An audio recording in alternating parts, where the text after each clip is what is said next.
મા બાપને સો ગાળો દો, પણ આ બે શબ્દો કે તેમને ક્યારેય ન કહેતા. જીવતા જીવ મરી જશે. મિત્રો, આપણા ધર્મગ્રંથોમાં અને આપણા વડીલોએ હંમેશા એ શીખ્યું છે કે જીભમાંથી નીકળેલા શબ્દો ક્યારેય પાછા આવતા નથી. તલવારનો ઘા ભરાઈ જાય છે અને સમયની સાથે શરીરની ઈજા પણ ઠીક થઈ જાય છે, પરંતુ જ્યારે શબ્દોના બાણ છાતીમાં વાગે છે ને, ત્યારે તે માણસને બહારથી નહીં પણ અંદરથી મારી નાખે છે. માતા પિતાનું હૃદય પણ મીણ જેવું હોય છે. જે પોતાના બાળકોની સહેજ તકલીફ પર પીગળી જાય છે, એ જ માતા પિતા પોતાના બાળકોની સો ભૂલો માફ કરી દે છે. તમે તેમને ગુસ્સો બતાવો કે તેમની સાથે ઊંચા અવાજે વાત કરો, તેઓ તે પણ પી જાય છે. તેઓ વિચારે છે કે ચલો બાળક છે, નાદાન છે, પરંતુ મિત્રો, આ દુનિયામાં બે શબ્દો એવા પણ છે જે જો એક સંતાન પોતાના માતા પિતાને કહી દે તો તેમનો આત્મા જીવતા જીવ મરી જાય છે. આ બે શબ્દો એટલા ઝેરી છે કે તેમની સામે ગાળો પણ નાની પડે છે. એ બે શબ્દ શું છે અને તેમને કેમ ક્યારેય ન બોલવા જોઈએ, આ ઊંડા રહસ્યને સમજવા માટે તમારે આજે મારી સાથે એક જૂની યાત્રા પર ચાલવું પડશે. આપણા શાસ્ત્રોમાં કહેવાયું છે કે કોઈ પણ કથા કે સત્સંગને અધૂરો છોડવો એ પાપ સમાન છે. અધૂરી માહિતી અને અધૂરું જ્ઞાન માણસને ભટકવા પર મજબૂર કરી દે છે. તેથી મારો તમને નમ્ર વિનંતી છે કે તમારા જીવનની થોડી કિંમતી પળો કાઢીને આ કથાને અંત સુધી પૂરી સાંભળો, કારણ કે બની શકે કે આજની આ વાર્તા તમારા જીવનમાં એવો બદલાવ લાવી દે જેની તમને અને તમારા પરિવારને સખત જરૂર છે. જો તમે આ વાર્તાને વચ્ચેથી છોડીને જશો તો તમે એ સત્યથી વંચિત રહી જશો જે તમારા ઘરના કલેશને હંમેશા માટે શાંત કરી દે છે. તો ચાલો મોડું કર્યા વગર આપણે એ સમયમાં જઈએ જ્યાં સંબંધોની કિંમત દોલત કરતાં પણ વધારે હતી. આ વાર્તા છે એક નાના ગામની, જેનું નામ હતું ચંદનપુર. ચંદનપુર એક એવું ગામ હતું જ્યાંની માટીમાં પોતાકાપણું હતું અને હવામાં વડીલોના આશીર્વાદ વહેતા હતા. આ જ ગામના એક કાચા મકાનમાં એક વૃદ્ધ ખેડૂત રહેતો હતો, જેનું નામ હતું રામદીન. રામદીનની ઉંમર હવે 70 વર્ષ વટાવી ચૂકી હતી. તેના ચહેરા પર કરચલીઓ એવી રીતે પડી હતી જાણે સૂકા ખેતરોમાં તિરાડો પડી ગઈ હોય. તેની કમર સમયના બોજ અને જવાબદારીઓ નીચે ઝૂકી ગઈ હતી.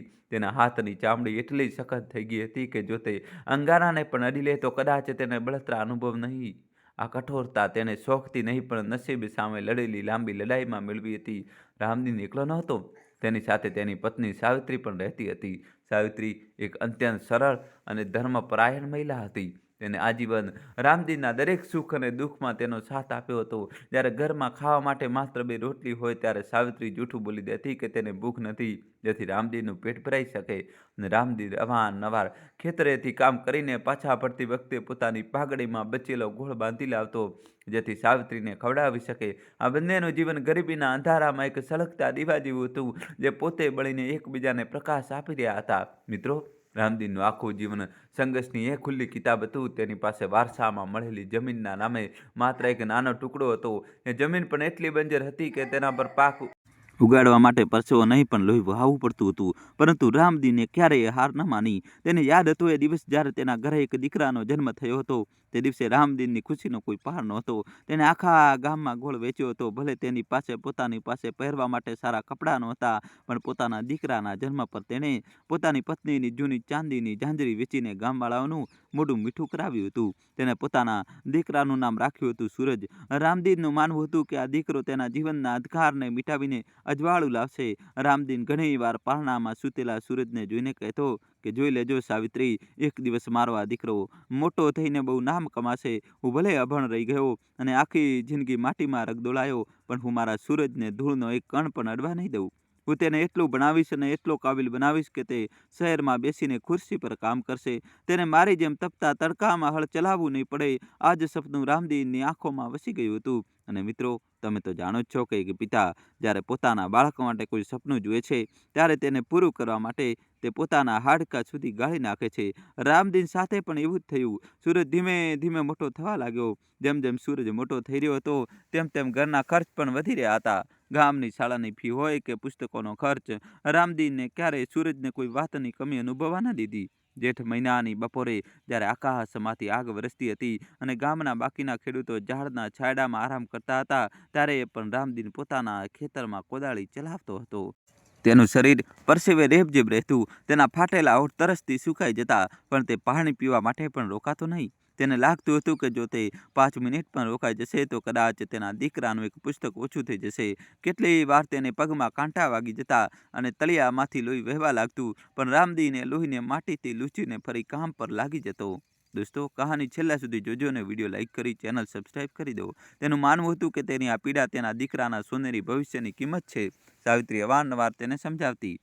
તે કહેતી કે તમે આટલું કામ ન કરો, હવે તમારું શરીર જવાબ આપવા લાગ્યું છે. જો તમે બીમાર પડી ગયા તો આપણે શું કરીશું? પણ રામદીન હસીને ટાળી દેતો. તે કહેતો કે સાવિત્રી તું ચિંતા ન કર, મને કંઈ નહીં થાય. મને ત્યાં સુધી કંઈ નહીં થઈ શકે જ્યાં સુધી હું મારા સૂરજને પોતાના પગ પર ઊભો ન કરી દઉં. બસ થોડા વર્ષોની મહેનત છે, પછી આપણો દીકરો મોટો સાહેબ બની જશે. પછી આપણે બંને આરામથી બેસીને ભગવાનનું ભજન કરીશું. આ આશા જ રામદીનની તાકાત હતી. આજ આશાએ તેને ક્યારેય તૂટવા ન દીધો.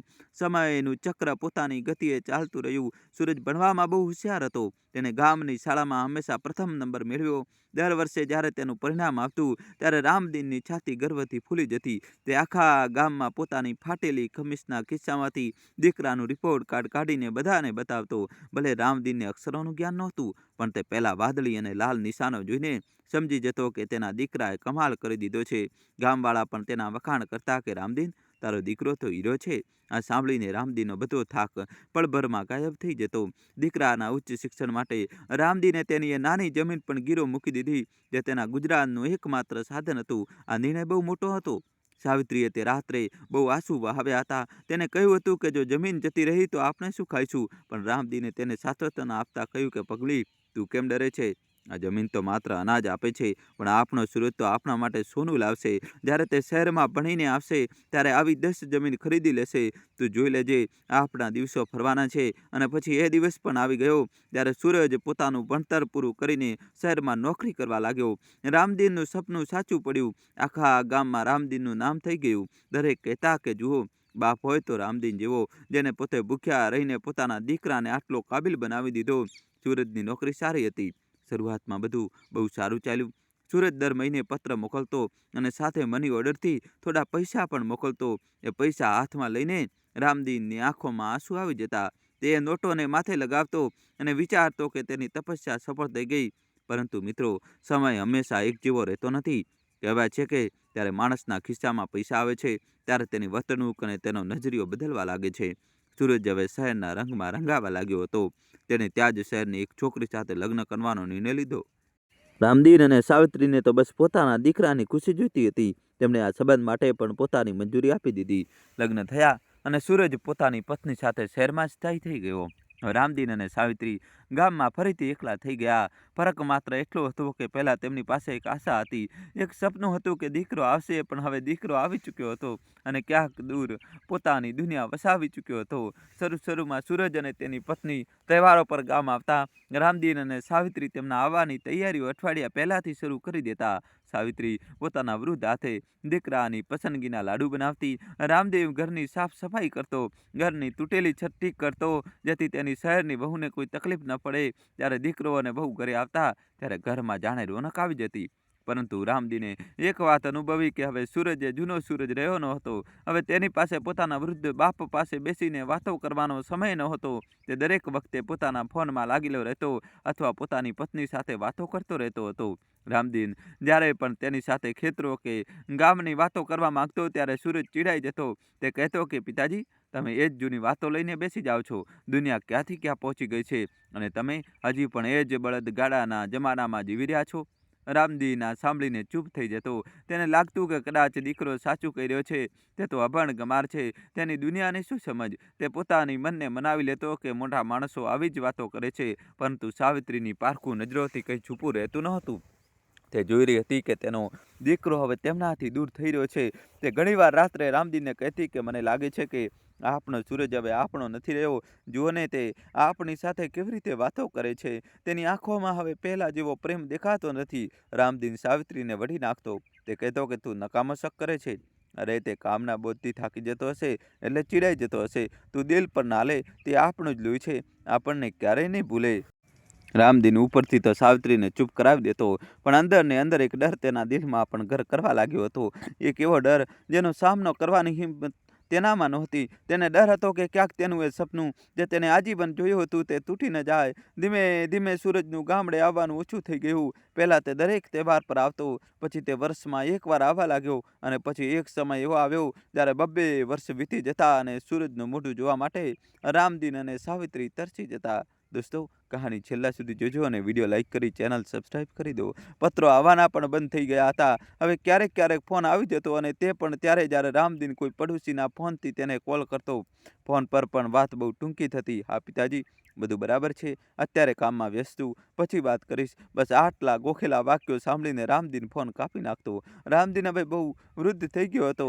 તેનાથી હવે ખેતરમાં કામ થતું ન હતું. શરીર બીમારીઓનું ઘર બની ગયું હતું. ઘૂંટણમાં દુખાવો રહેતો અને આંખોની રોશની પણ ઝાંખી થઈ ગઈ હતી. ઘરની હાલાત પણ ખરાબ થઈ ચૂકી હતી. વરસાદમાં છત ટપકતી હતી. દિવાલોનું પ્લાસ્ટર ઉખડી ગયું હતું. પરંતુ રામદીન પાસે હવે તેને ઠીક કરાવવાના પૈસા નહોતા. જે કઈ થોડી ઘણી બચત હતી તે દીકરાના ભણતર અને લગ્નમાં ખર્ચાઈ ગઈ હતી. હવે તો 2 ટંકની રોટલીની વ્યવસ્થા કરવી પણ મુશ્કેલ થઈ રહી હતી. સાવિત્રી પણ હવે અવારનવાર બીમાર રહેતી હતી. તેને દમની તકલીફ હતી. રાતભર તેને ખાંસી ચાલતી હતી. રામદીન આખી રાત જાગીને તેની પીઠ પંપાળતો હતો અને તેને પાણી પીવડાવતો હતો. તેમની પાસે દવા માટે પણ પૈસા નહોતા. ઘણીવાર રામદીને વિચાર્યું કે દીકરા પાસે પૈસા માંગવું, પરંતુ તેનું સ્વાભિમાન તેને રોકી દેતું હતું. તે વિચારતો હતો કે દીકરા પર બોજ શું કામ બનવું. તે પોતે સમજી જશે તો મોકલી દેશે, પરંતુ દીકરો તો પોતાની જ દુનિયામાં મગ્ન હતો. તેને મા બાપની બીમારી અને ગરીબોની કોઈ અંદાજો નહોતો, અથવા કદાચ તે જાણી જોઈને અજાણ બની રહ્યો હતો. ગામવાળા હવે રામદીનને મેણા મારવા લાગ્યા હતા. તેઓ કહેતા હતા કે રામદીન, તું તો કહેતો હતો કે તારો દીકરો મોટો અફસર બનશે, તો તને રાજ કરાવશે. હવે શું થયું? તારો દીકરો તો તને પૂછવા પણ નથી આવતો. આ મેણા રામદીનના દિલ પર કરવતની જેમ ચાલતા હતા, પરંતુ તે કોઈની સામે પોતાના દીકરાની બુરાઈ સાંભળી શકતો નહોતો. તે જૂઠું બોલી દેતો હતો કે અરે, મારો દીકરો બહુ મોટો માણસ છે. તેને સરકારે બહુ મોટી જવાબદારી આપી રાખી છે.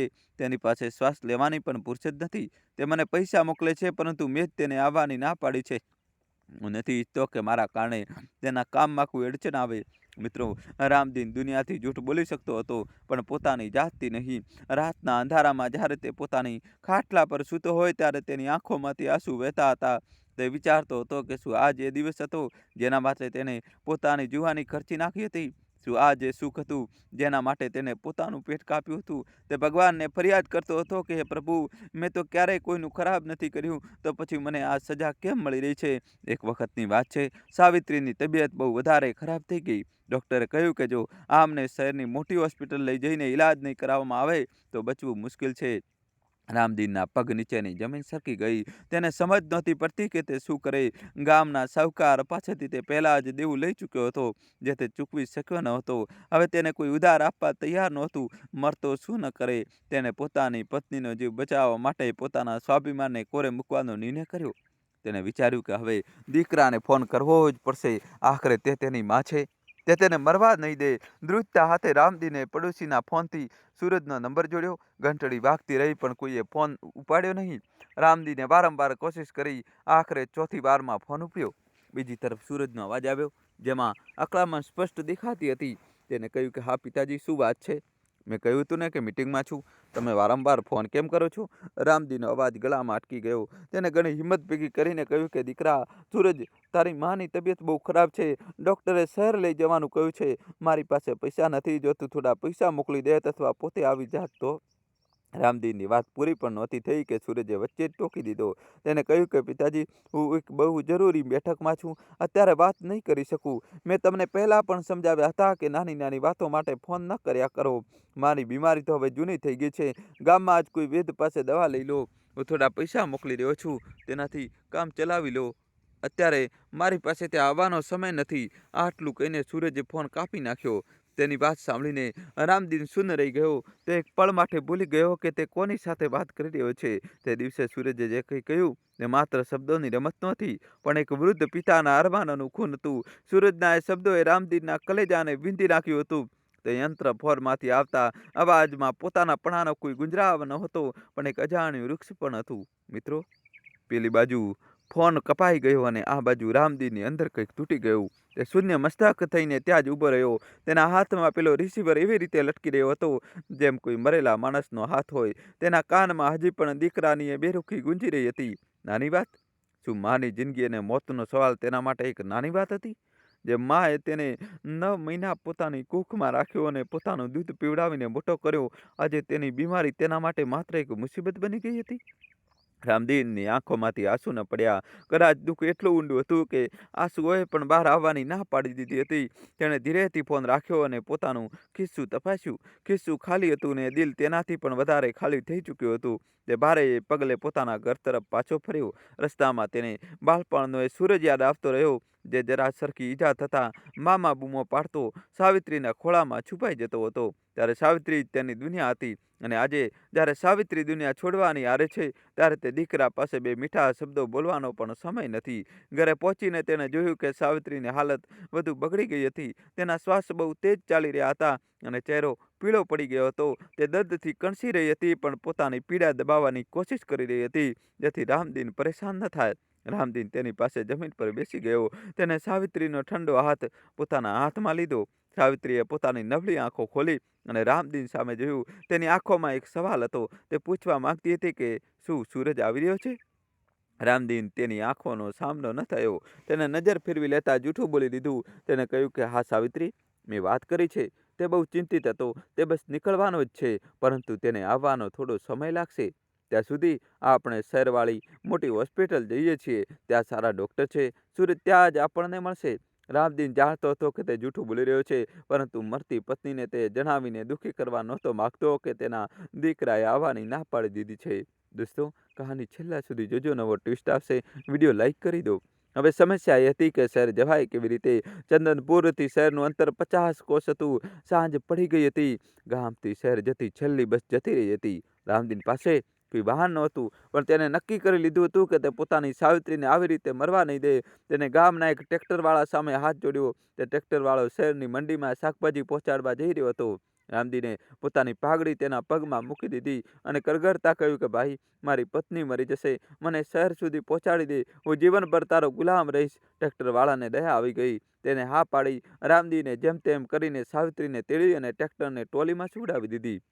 ટ્રોલીમાં શાકભાજીની ગુણીઓ ભરેલી હતી. જગ્યા બહુ ઓછી હતી. રામદીને સાવિત્રીનું માથું પોતાના ખોળામાં રાખીને બેસી ગયો. ટ્રેક્ટર ચાલ્યું તો તેના ઝટકાઓએ રામદીનના બચેલા હાડકાં પણ તોડવાનું શરૂ કરી દીધું. રસ્તો ઉબડ-ખાબડ હતો. રસ્તામાં ખાડા હતા. દરેક ઝટકા સાથે સાવિત્રીના મોઢામાંથી એક ચીસ નીકળી જતી હતી. એ ચીસ રામદીનના દિલ પર હથોડાની જેમ વાગતી હતી. તે આખી રાત એક ખરાબ સપના જેવી હતી. ઉપર કાળું આકાશ અને નીચે પથરાયેલો રસ્તો.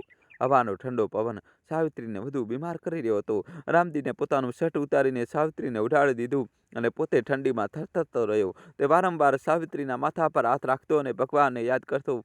તે મનોમન કહી રહ્યો હતો કે હે ઈશ્વર, જો મારા ગયા જન્મનું કોઈ પુણ્ય બાકી હોય તો તે મારી સાવિત્રીને આપી દે. તેને કંઈ થવા ન દેતો. જો તેને કંઈ થઈ ગયું તો હું જીવી નહીં શકું. સવાર થતાં થતાં તેઓ શહેરની સરકારી હોસ્પિટલ પહોંચ્યા. શહેરની ભીડભાડ અને શોરબકોર જોઈને રામદીન ગભરાઈ ગયો. ગામની શાંત હવામાં ઉછરેલો રામદીન આ કોંક્રીટના જંગલમાં પોતાને બહુ નાનો અનુભવી રહ્યો હતો. તેને સાવિત્રીની પીઠ પર લાદી અને હોસ્પિટલના પગથિયા ચડવા લાગ્યો. તેના શ્વાસ ફૂલી રહ્યો હતો અને પગ ધ્રુજતા હતા, પણ તે રોકાયો નહીં. તેને લાગતું હતું કે જો તે રોકાશે તો સાવિત્રીના શ્વાસ પણ રોકાઈ જશે. હોસ્પિટલની અંદરનો નજારો વધુ ભયાનક હતો. ત્યારે એ બાજુ દર્દીઓની ભીડ હતી. ક્યાંક કોઈ રડતું હતું તો ક્યાંક કોઈ દર્દથી બૂમા પાડતું હતું. હવામાં દવાઓ અને ફિનાઇલની ગંધ હતી, જે રામદીનનું માથું ચક્રાવે ચડી રહી હતી. તે આમ તેમ ભાગતો રહ્યો. ક્યારેક પરચી કઢાવવા માટે લાઇનમાં લાગે તો ક્યારેક ડૉક્ટરને શોધવા માટે. ત્યાં કોઈનું સાંભળનારું નહોતું. દરેક તેને ધક્કા મારીને આગળ વધી જતા. એક કર્મચારીએ તેને ધમકાવતા કહ્યું કે અરે ડોસા, શું વચ્ચે રસ્તામાં ઊભો છે? સાઈડમાં થઈ જા. દેખાતું નથી? સાહેબ આવી રહ્યા છે. રામદીને હાથ જોડીને તેને કહ્યું કે બેટા, મારી પત્ની બહુ બીમાર છે. કોઈ ડૉક્ટર જોઈ લે તો મોટી મહેરબાની થશે. કર્મચારીએ તેની તરફ જોયા વગર જ કહ્યું કે લાઇનમાં લાગો. પોતાનો વારો આવે તેની રાહ જુઓ. અહીં બધા બીમાર જ આવ્યા છે. કોઈ પિકનિક મનાવવા નથી આવ્યું. રામદીન પોતાની બીમારી પત્નીને લઈને એક ખૂણામાં જમીન પર બેસી ગયો. સાવિત્રી હવે બેભાન હાલતમાં હતી. તેનું શરીર તપી રહ્યું હતું. ઘણા કલાકોની રાહ જોયા પછી એક ડૉક્ટરે સાવિત્રીને જોઈ. તેને રામદીનને એક લાંબી પરચી પકડાવી દીધી અને કહ્યું કે આમને તરત જ દાખલ કરવો પડશે. ફેફસામાં બહુ ચેપ લાગી ગયો છે. કેટલાક મોંઘા ઇન્જેક્શન લાવવા પડશે અને લોહી પણ ચડાવવું પડશે. જાઓ જલ્દીથી દવા લઈ આવો. રામદીને ધ્રુજતા હાથે તે પરચી લીધી. તેને પૂછ્યું કે ડૉક્ટર સાહેબ, આમાં કેટલો ખર્ચ થશે? ડૉક્ટરે રૂક્ષતાથી કહ્યું કે ઓછામાં ઓછું 5000 રૂપિયા. જીવ બચાવવો હોય તો પૈસા લે, સામે ના જુઓ. જાઓ જલ્દી કરો, 5,000 રૂપિયા. આ શબ્દ રામદીનના કાનમાં વીજળીની જેમ ગુંજ્યો. તેની પાસે તો 500 રૂપિયા પણ નહોતા. તેને પોતાની ધોતીની ગાંઠમાં છુપાવી રાખેલી કેટલીક નોટો કાઢી. ગણી તો કુલ મળીને 340 રૂપિયા હતા. તેની આંખો સામે અંધારું છવાઈ ગયું. તે સમજી શકતો નહોતો કે આટલા પૈસાની વ્યવસ્થા ક્યાંથી કરે. તે પાગલોની જેમ હોસ્પિટલના વરંડામાં ફરવા લાગ્યો. તેણે વિચાર્યું કે કદાચ કોઈ મદદ કરી દે, પણ આ શહેરમાં કોઈની પાસે બીજા માટે સમય નહોતો. ત્યારે જ તેને તેના દીકરા સૂરજનો વિચાર આવ્યો. સૂરજ આ જ શહેરમાં રહેતો હતો. એક આલીશાન મકાનમાં મોટી ગાડીમાં ફરતો હતો. 5,000 રૂપિયા તેના માટે કોઈ મોટી વાત નહોતી. રામદીન પાસે સૂરજનું સરનામું એક કાગળની ચબરકી પર લખેલું હતું, જે તેને ગામના પોસ્ટ માસ્ટર પાસે લખાવ્યું હતું. તેને વિચાર્યું કે હવે સ્વાભિમાનનો પ્રશ્ન નથી, હવે સાવિત્રીના જીવનો સવાલ છે. તેને સૂરજ પાસે જવું જ પડશે. તે જરૂર મદદ કરશે. આખરે તે તેનો દીકરો છે. પોતાની માને આવી રીતે મળતી તો નહીં જોઈ શકે. તેને સાવિત્રીને એક નર્સના ભરોસે છોડી તેને નર્સના પગ પકડીને કહ્યું કે બેટી, હું હમણાં જ આવું છું. પૈસાની વ્યવસ્થા કરવા જાઉં છું. મારી પત્નીનું ધ્યાન રાખજે. નર્સે અનિચ્છાએ માથું હલાવ્યું. રામદીન ઉગાડા પગે જ હોસ્પિટલની બહાર નીકળી પડ્યો. તેને ખબર નહોતી કે સૂરજનું ઘર ક્યાં છે. તે લોકોને રસ્તો પૂછતો રહ્યો. સૂરજ માથે તપી રહ્યો હતો. રસ્તાના તપતા ડામર તેના ઉગાડા તળિયાને બાળી રહ્યા હતા. પણ રામદીનને આજે કોઈ દર્દ મહેસૂસ નહોતું થઈ રહ્યું. તેનો માત્ર એક જ લક્ષ્ય હતો, સૂરજનું ઘર. ચાલતા ચાલતા તે ખરાબ રીતે થાકી ગયો હતો. તેને તરસ લાગી રહી હતી. ગળું સુકાઈને કાંટો થઈ ગયું હતું. પણ તેને પાણી પીવા માટે પણ સમય બગાડ્યો નહીં. આશરે 2 કલાક ભટક્યા પછી તે એક પોશ કોલોનીમાં પહોંચ્યો. એ બહુ મોટા મોટા બંગલા હતા. દરેક ઘરની બહાર મોટી ગાડીઓ ઊભી હતી. રસ્તાઓ પર સન્નાટો હતો. અહીંની હવામાં પણ અમીરીની સુગંધ હતી, જે રામદીન જેવા ગરીબ ખેડૂતને વધુ નાનો બનાવવાનો અહેસાસ કરાવતી હતી. આખરે તેને તે મકાન મળી ગયું. એક બહુ સુંદર 2 માળની કોઠી. બહાર આરસની નેમ પ્લેટ પર લખ્યું હતું, સૂરજપ્રકાશ. રામદીનની આંખોમાં ચમક આવી ગઈ. તેને લાગ્યું જાણે તે કોઈ મંદિરમાં પહોંચી ગયો હોય. તેને વિચાર્યું કે બસ હવે બધી મુસીબતો પૂરી થઈ જશે. મારો દીકરો આવી ગયો છે. તે હમણાં જ કાર કાઢશે અને મારી સાથે હોસ્પિટલ ચાલશે. પછી સાવિત્રીનો ઈલાજ થશે અને તે ઠીક થઈ જશે. તે ગેટ તરફ વધ્યો જતો કે એક ગણવેશધારી દરવાને તેને રોકી દીધો. દરવાને તેને ઉપરથી નીચે સુધી જોયો. રામદીનની હાલત કોઈ ભિખારીથી ઓછી નહોતી. મેલા ગેલા કપડાં, ધૂળથી ખરડાયેલા વાળ અને ઉઘાડા પગ.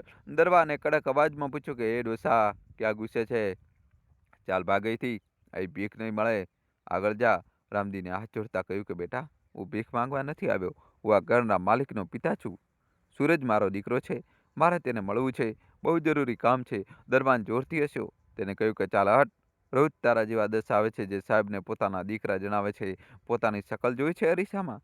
સાહેબનો બાપ બનવા નીકળ્યો છે. ભાગી જા, નહીંતર દંડાથી મારીશ. રામદીને બહુ આજીજી કરી. તેને કહ્યું કે ભાઈ, હું સાચું કહી રહ્યો છું. તો એકવાર સૂરજને જણાવતો ખરો કે ગામથી રામદીન આવ્યો છે. તે દોડતો આવશે. દરવાનનું દિલ ન પીગળ્યું. તેને રામદીનને ધક્કો મારી દીધો. રામદીન રસ્તા પર પડી ગયો. તેના ઘૂંટણમાં ઈજા થઈ. તેની આંખોમાં આંસુ આવી ગયા. તેને ક્યારેય વિચાર્યું પણ નહોતું કે જે દીકરાના ઘરને તેને પોતાના લોહી પર સેવાથી બનાવ્યું છે, તે જ ઘરના દરવાજે તેને ધક્કા ખાવા પડશે. તે જ વખતે ઘરનો મોટો ગેટ ખુલ્યો અને એક ચમચમાતી લાંબી કાર બહાર નીકળી. રામદીને ઓળખી લીધું.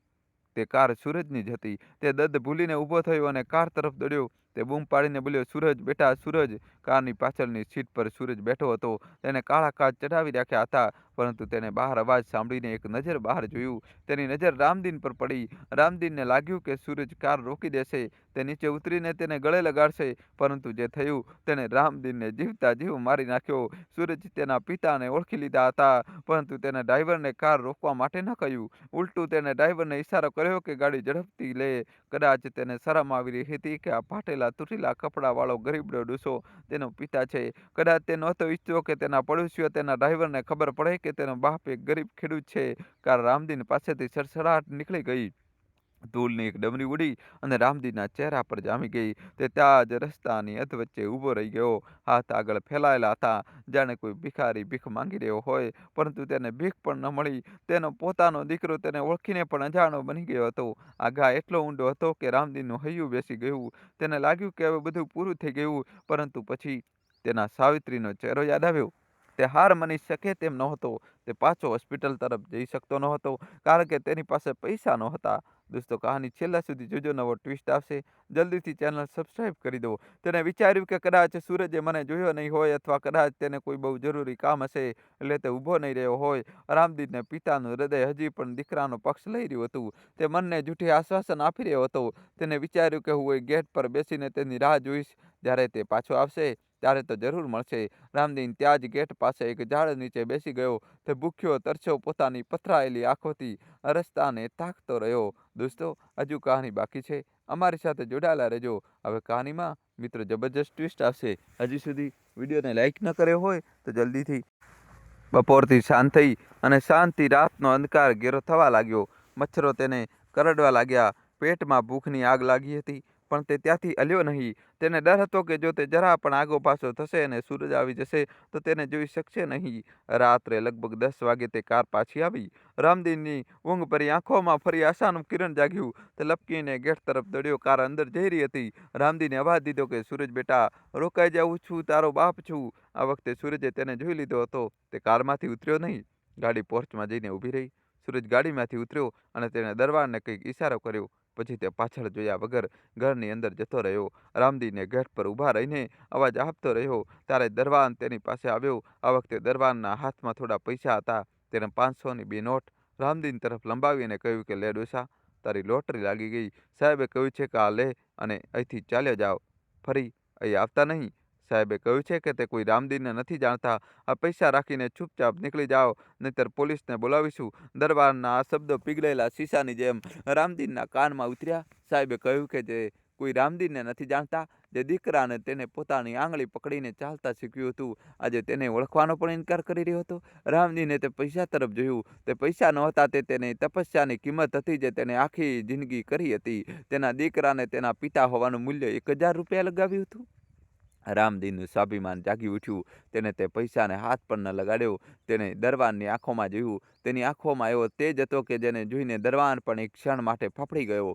રામદીને કહ્યું કે તમારા સાહેબને કહેજો કે રામદીન મરી ગયો અને આ ભીખ તેને પાછી આપી દેજો. કહેજો કે પિતા પોતાના દીકરા સામે હારી ગયો. રામદીન ત્યાંથી વળ્યો અને અંધારામાં પાછો ચાલવા લાગ્યો. તેના ડગલા લથડી રહ્યા હતા. દુનિયા તેના માટે વેરાન થઈ ગઈ હતી. હવે તેની પાસે ના દીકરો હતો, ના પૈસા, અને કદાચ થોડી વારમાં પત્ની પણ નહીં રહે. તે ખાલી હાથે હોસ્પિટલ તરફ જઈ રહ્યો હતો. તેને ખબર નહોતી કે તે સાવિત્રીને શું જવાબ આપશે. તે તેને કેવી રીતે કહેશે કે જો દીકરા માટે તેમણે પોતાની આખી જિંદગી કુરબાન કરી દીધી, તેને આજે તેમને ઓળખવાની પણ ના પાડી દીધી. રસ્તામાં ચાલતા ચાલતા રામદીનની નજર એક મંદિર પર પડી. તે ક્યારેય ભગવાન પાસે કંઈ માંગવા જતો નહોતો. તે માનતો હતો કે કર્મ જ પૂજા છે, પણ આજે તે તૂટી ગયો હતો. તે મંદિરના પગથિયા પર જઈને બેસી ગયો. તેની આંખોમાંથી આંસુઓનો સહેલાબ ફૂટી નીકળ્યો. તે બાળકની જેમ ધ્રુસકે ને ધ્રુસકે રડવા લાગ્યો. તેને આકાશ તરફ જોઈને ચીસ પાડી કે આખરે કેમ મારી સાથે આવું કર્યું? મેં શું પાપ કર્યું હતું? શું એક પિતા હોવું ગુનો છે? શું પોતાના સંતાનને પ્રેમ કરવો ગુનો છે? ત્યારે જ એક હાથ તેના ખભા પર આવ્યો. રામદીને ચોંકીને પાછળ જોયું. ત્યાં એક અઘોરી બાબા ઊભા હતા. તેમની આંખોમાં એક અજીબ ચમક હતી. તેમણે રામદીનના માથા પર હાથ ફેરવ્યો અને કહ્યું કે કેમ રડે છે મુસાફર? જે તારું હતું જ નહીં તેના માટે આંસુ શું કામ વહાવે છે? આ સંસાર મોહમાયાની જાળ છે. અહીં કોઈ કોઈનું નથી. જેને તું પોતાનું સમજી રહ્યો છે તે તો માત્ર એક કરજદાર હતો જે પોતાનો હિસાબ ચૂકવીને ચાલ્યો ગયો. રામદીને બાબાના પગ પકડી લીધા. તેને કહ્યું કે બાબા, મારી પત્ની મરી રહી છે. મારી પાસે તેની સારવાર માટે ફૂટી કોડી પણ નથી. મારો દીકરો મને ભૂલી ગયો. હું શું કરું? મને કોઈ રસ્તો બતાવો. અઘોરી બાબાએ પોતાની ઝોળીમાં હાથ નાખ્યો. તેમણે એક રુદ્રાક્ષની માળા અને કેટલીક જડીબુટ્ટીઓ કાઢી. તેમણે કહ્યું કે આ લઈ જા. આ જડીબુટ્ટી તેને ખવડાવી દેજે અને આ માળા તેના ગળામાં નાખી દેજે. જીવન અને મરણ તો ઉપરવાળાના હાથમાં છે, પણ તારો વિશ્વાસ તેને શક્તિ આપશે. રામદીનને લાગ્યું કે ડૂબતાને તણખલાનો સહારો મળી ગયો. તેણે તે જડીબુટ્ટી લીધી અને બાબાને પ્રણામ કરીને હોસ્પિટલ તરફ દોડ્યો. તેના મનમાં એક નવી આશા જાગી હતી. તેને લાગ્યું કે કદાચ ભગવાને તે દીકરાના રૂપમાં દરવાજો બંધ કર્યો તો આ બાબાના રૂપમાં બારી ખોલી દીધી. પણ તેને ક્યાં ખબર હતી કે હોસ્પિટલમાં એક બીજી ખરાબ ખબર તેની રાહ જોઈ રહી છે. એક એવી ખબર જે તેને પૂરી રીતે તોડી નાખશે. જ્યારે રામદીન હોસ્પિટલ પહોંચ્યો ત્યારે ત્યાં સન્નાટો છવાયેલો હતો. તે ભાગતા ભાગતા તે વોર્ડ તરફ ગયો જ્યાં તેણે સાવિત્રીને છોડી હતી, પરંતુ ત્યાંનો પલંગ ખાલી હતો. તેના પર ફક્ત એક સફેદ ચાદર પડી હતી. રામદીનના પગ ત્યાં જ જામી ગયા. તેના હૃદયમાં ધબકારા થંભી ગયા. તેણે આજુબાજુ જોયું, ત્યાં જ એક નર્સ પસાર થઈ રહી હતી. રામદીને લપવીને તેનો હાથ પકડી લીધો. તેને હકલાતા અવાજે પૂછ્યું કે બેટી, મારી સાવિત્રી ક્યાં છે? તે અહીં નથી. તેને ક્યાં લઈ ગયા તમે લોકો? નર્સે તેને જોયો. તેની આંખોમાં દયા હતી. તેને ધીમેથી કહ્યું કે બાબા, તમે બહુ મોડું કરી દીધું. અમે તેમને બચાવી ન શક્યા. તેમણે તમને બહુ યાદ કર્યા હતા. છેલ્લા સમય સુધી તે દરવાજા તરફ જ જોઈ રહી હતી. તે વારંવાર સૂરજનું નામ લઈ રહી હતી. આ સાંભળતા જ રામદીનના હાથમાંથી તે જડીબુટ્ટી અને રુદ્રાક્ષની માળા છૂટીને જમીન પર પડી ગઈ. તેના કાનમાં એક અજીબ અવાજ ગુંજવા લાગ્યો. તેની આંખો સામે અંધારું છવાઈ ગયું. તે ત્યાં જ જમીન પર પડી ગયો. તેણે જોરથી એક ચીસ પાડી, સાવિત્રી! તેની આ ચીસ હોસ્પિટલની દિવાલો સાથે અથડાઈને ગુંજી રહી. પણ સાવિત્રી હવે આ ચીસ સાંભળવા માટે ત્યાં નહોતી. તે ચાલી ગઈ હતી એ દુનિયામાં જ્યાં કોઈ દુઃખ નહોતું, કોઈ રાહ જોવાનું નહોતું અને કોઈ બેવફા દીકરો નહોતો. રામદીને સાવિત્રીના શબને જોયું. તેનો ચહેરો શાંત હતો, પણ તેની આંખો હજુ પણ અધખુલ્લી હતી, જાણે તે હજી પણ કોઈની રાહ જોઈ રહી હોય. રામદીને ધ્રુજતા હાથે તેની આંખો બંધ કરી. તેણે તેના ઠંડા કપાળને ચૂમ્યું. તેને ધીરેથી કહ્યું કે મને માફ કરી દેજે સાવિત્રી, હું હારી ગયો. હું ના એક સારો પતિ બની શક્યો અને ના એક સારો પિતા. હું આપણા દીકરાને ન લાવી શક્યો. હું તને બચાવી ન શક્યો. તે રાત્રે રામદીન હોસ્પિટલના ફ્લોર પર સાવિત્રીના શબ પાસે બેસી રહ્યો. તેને એક પણ આંસુ ન વહાવ્યું. તેનું દુઃખ હવે આંસુની સીમા પાર કરી ચૂક્યું હતું. તે બસ શૂન્યમાં તાકી રહ્યો. તેના મગજમાં એક જ વાત ઘૂમી રહી હતી. તે વાત જે સાવિત્રી અવારનવાર તેને કહેતી હતી કે જી, આ દીકરો જ આપણો સહારો બનશે. આજે તે સહારો જ તેમના મૃત્યુનું કારણ બની ગયો હતો. જો સૂરજે સમયસર પૈસા મોકલ્યા હોત કે ફોન ઉપાડી લીધો હોત તો કદાચ સાવિત્રી આજે જીવતી હોત. રામદીનના મનમાં હવે દીકરા માટે પ્રેમ બચ્યો ન હતો. હવે માત્ર રાખ હતી. બળતા અરમાનોની રાખ, અને તેના રાખની નીચે સળગી રહી હતી એક ચિંગારી. એક એવી ચિંગારી જે આવનારા સમયમાં એક ભયાનક આગનું રૂપ લેવાની હતી. રામદીને નક્કી કરી લીધું હતું કે તે હવે ચૂપ નહીં બેસે. તેને તેના દીકરાને અહેસાસ કરાવવો પડશે કે તેને શું ગુમાવ્યું છે. પણ તે આ કેવી રીતે કરશે? એક એકલો ગરડો અને લાચાર બાપ તે અમીર અને શક્તિશાળી દીકરાનો સામનો કેવી રીતે કરશે? બીજા દિવસે રામદીને જેમ તેમ કરીને સાવિત્રીના અંતિમ સંસ્કાર કર્યા. તેની પાસે લાકડા ખરીદવાના પણ પૈસા નહોતા. હોસ્પિટલના કેટલાક ભલા લોકોએ ફાળો કરીને મદદ કરી. જ્યારે ચિતા સળગી રહી હતી ત્યારે રામદીને અગ્નિને સાક્ષી માનીને કસમ ખાધી. તેને કસમ ખાધી કે તે સૂરજને ક્યારેય માફ નહીં કરે, પણ તે તેને બધું પણ નહીં આપે. તે તેને એક એવો પાઠ પણ આપશે કે જે જિંદગીભર નહીં ભૂલે. સાવિત્રીના ગયા પછી રામદીન ગામ પાછો ન ગયો. તેનો ગામથી અને તે ઘરથી મોહ ભંગ થઈ ગયો હતો. તે ત્યાં જ શહેરમાં રોકાઈ ગયો. તેણે એક મંદિરની બહાર ભીખ માંગવાનું શરૂ કર્યું. પણ તેણે એક નવી લડાઈ શરૂ કરવાનો નિર્ણય કર્યો. પરંતુ આ લડાઈ માટે તેને એક હથિયારની જરૂર હતી. અને તે હથિયાર તેને મળ્યું એક એવી જગ્યાએ જ્યાં તેને આશા પણ નહોતી. રામદીનની મુલાકાત એક વકીલ સાથે થઈ. વકીલનું નામ હતું દીનાનાથ. દીનાનાથ રોજ મંદિર આવતા હતા. તેમણે રામદીને કેટલા દિવસો સુધી ઉદાસ બેઠેલો જોયો તો એક દિવસ તેને પૂછી લીધું. રામદીને પોતાની પૂરી વાર્તા તેને સંભળાવી દીધી. દીનાનાથે જ્યારે આ સાંભળ્યું તો તેમનું લોહી ઉકળી ઉઠ્યું. તેને રામદીને કહ્યું કે કાકા, કાયદો તમારી મદદ કરી શકે છે. તમે તમારા દીકરા પર કેસ કરી શકો છો. તેને તમને ગુજરાન ભથ્થું આપવું જ પડશે. પણ રામદીને માથું ધુણાવ્યું. તેને કહ્યું કે ના બેટા, મારે તેના પૈસા નથી જોઈતા. જે પૈસાએ મારા દીકરાને મારાથી છીનવી લીધો તે પૈસાને હું હાથ પણ નહીં લગાડું. મારે તો બસ તેને એક વાત સમજાવી છે કે એક એવું સત્ય જણાવ્યું છે જે તેને સુવા નહીં દે. વકીલ દીનાનાથ હેરાન હતા. તેમણે પૂછ્યું કે આખરે તે શું સત્ય છે કાકા?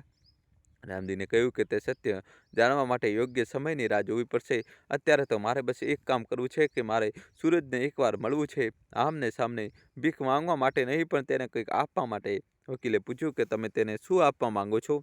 રામદીને પોતાના ખિસ્સામાંથી એક જૂનું ગંદુ કચરાયેલું પરબડિયું કાઢ્યું. તેને કહ્યું કે આ મારી સાવિત્રીની છેલ્લી નિશાની છે. આ તેના સુધી પહોંચાડવાની છે. વકીલ દીનાનાથ અને રામદીન વચ્ચે તે દિવસે જે વાત થઈ તેને રામદીનની અંદર એક નવી ઉર્જા ભરી દીધી હતી. તે ઉર્જા પ્રતિશોધની નહોતી, પણ એક ઊંઘતા અંતરાત્માને જગાડવાની હતી. રામદીને વકીલ સાહેબને કહ્યું કે મને મારા દીકરાના ઘરનું કે તેની ઓફિસનું સરનામું નથી જોઈતું. મને તે જગ્યા જોઈએ છે જ્યાં તે પોતાની ખોટી શાનનું પ્રદર્શન કરી રહ્યો હોય. મારે તેને એકાંતમાં નથી મળવું. મારે તેને ત્યાં મળવું છે જ્યાં તે પોતાને રાજા સમજે છે. દીનાનાથે તપાસ કરી તો ખબર પડી કે બીજા જ દિવસે શહેરની એક બહુ મોટી હોટલમાં સૂરજની કંપની તરફથી એક ભવ્ય સમારોહ આયોજિત કરવામાં આવ્યો હતો. સૂરજને પ્રમોશન મળ્યું હતું અને તે જ ખુશીમાં આ જશ્ન મનાવવામાં આવી રહ્યો હતો. શહેરના મોટા મોટા લોકો ત્યાં આવવાના હતા. આ એ જ દિવસ હતો જ્યારે સૂરજ પોતાની સફળતાના ઢોળ વગાડવાનો હતો અને સંજોગો જુઓ કે આ એ જ સમય હતો જ્યારે તેની માતાની ચિતાની રાખ હજી ઠંડી પણ થઈ નહોતી. રામદીને આ સાંભળ્યું તો તેના ચહેરા પર એક ફીકી મુસ્કાન આવી ગઈ, એક એવી મુસ્કાન જેમાં દર્દની ઊંડાઈ માપી શકાય તેમ નહોતી. તેણે દીનાનાથને કહ્યું કે બસ આ જ સાચો સમય છે, હું ત્યાં જઈશ. દીનાનાથે તેને રોકવાનો પ્રયત્ન કર્યો. તેમણે કહ્યું કે કાકા, ત્યાં મોટા મોટા સિક્યુરિટી ગાર્ડ હશે, તેઓ તમને અંદર નહીં જવા દે. તમારા કપડાં જુઓ, તમારી હાલત જુઓ, તેઓ તમને ભિખારી સમજીને બહારથી જ ભગાડી દેશે. રામદીને પોતાની ધોતી ઝાટકી અને પોતાની મેલી પાઘડી કસીને કહ્યું, વકીલ સાહેબ, એક પિતાને પોતાના દીકરા સુધી પહોંચવા માટે કોઈ પાસે કોઈ આમંત્રણની જરૂર નથી હોતી. રહી વાત કપડાની, તો આ ફાટેલા કપડાં જ તો મારી ઓળખ છે. આ પુરાવો છે કે મેં મારા દીકરાને રેશમ પહેરવા માટે પોતે ટાટ પહેર્યો છે. તમે ચિંતા ન કરો, હું જઈશ અને જરૂર જઈશ. બીજી સાંજે શહેરની તે જાણીતી હોટલ રોશનીથી ઝળહળી રહી હતી. મોંઘી ગાડીઓની કતારો લાગી હતી. હવામાં મૂંગા અંતરની સુગંધ અને સ્વાદિષ્ટ ભોજનની મહેક હતી. અંદર હોલમાં મધ્યમ સંગીત વાગી રહ્યું હતું. લોકો હાથમાં જામ લઈને એકબીજા સાથે હસી હસીને વાતો કરી રહ્યા હતા. સૂરજ ત્યાં સૌથી વચ્ચે ઊભો હતો.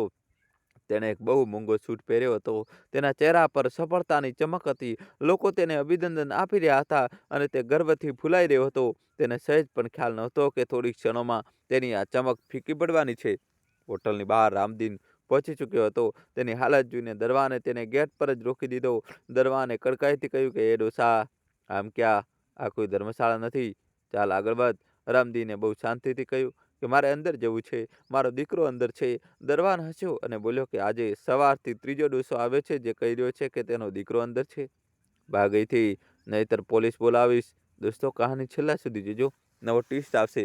જલ્દીથી વિડીયો લાઇક કરીને તમારા ભાઈ માટે ચેનલ સબસ્ક્રાઇબ કરી દો.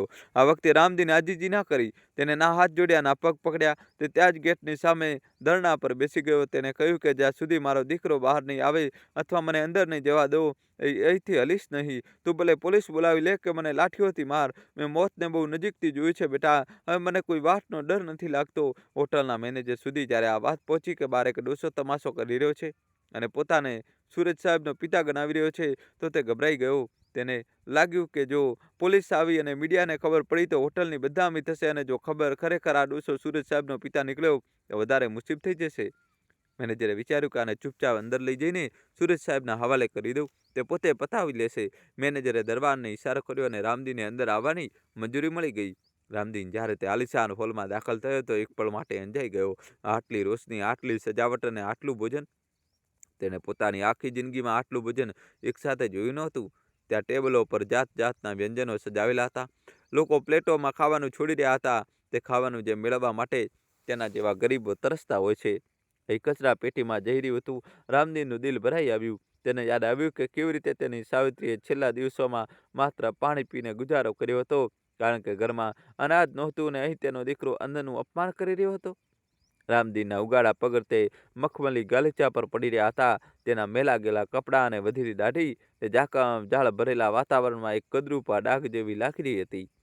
જેવો તે હોલની વચ્ચે પહોંચ્યો, લોકોની નજર તેના પર પડવા લાગી. ધીરે ધીરે સંગીત ધીમું થઈ ગયું. લોકોનું હસવું થંભી ગયું. બધા તે અજીબ વૃદ્ધને જોવા લાગ્યા જે કોઈ પણ ખચકાટ વિના સીધો મંચ તરફ આગળ વધી રહ્યો હતો. દોસ્તો, કહાનીમાં જબરજસ્ત ટ્વિસ્ટ આવશે. જલ્દીથી વિડીયો લાઇક કરી દો. સૂરજ તે સમયે મંચ પર ઊભો રહીને માઇક પર ભાષણ આપી રહ્યો હતો. તે કહી રહ્યો હતો કે મારી આ સફળતા પાછળ મારી મહેનત અને લગન છે. મેં જીવનમાં ખૂબ સંઘર્ષ કર્યો છે.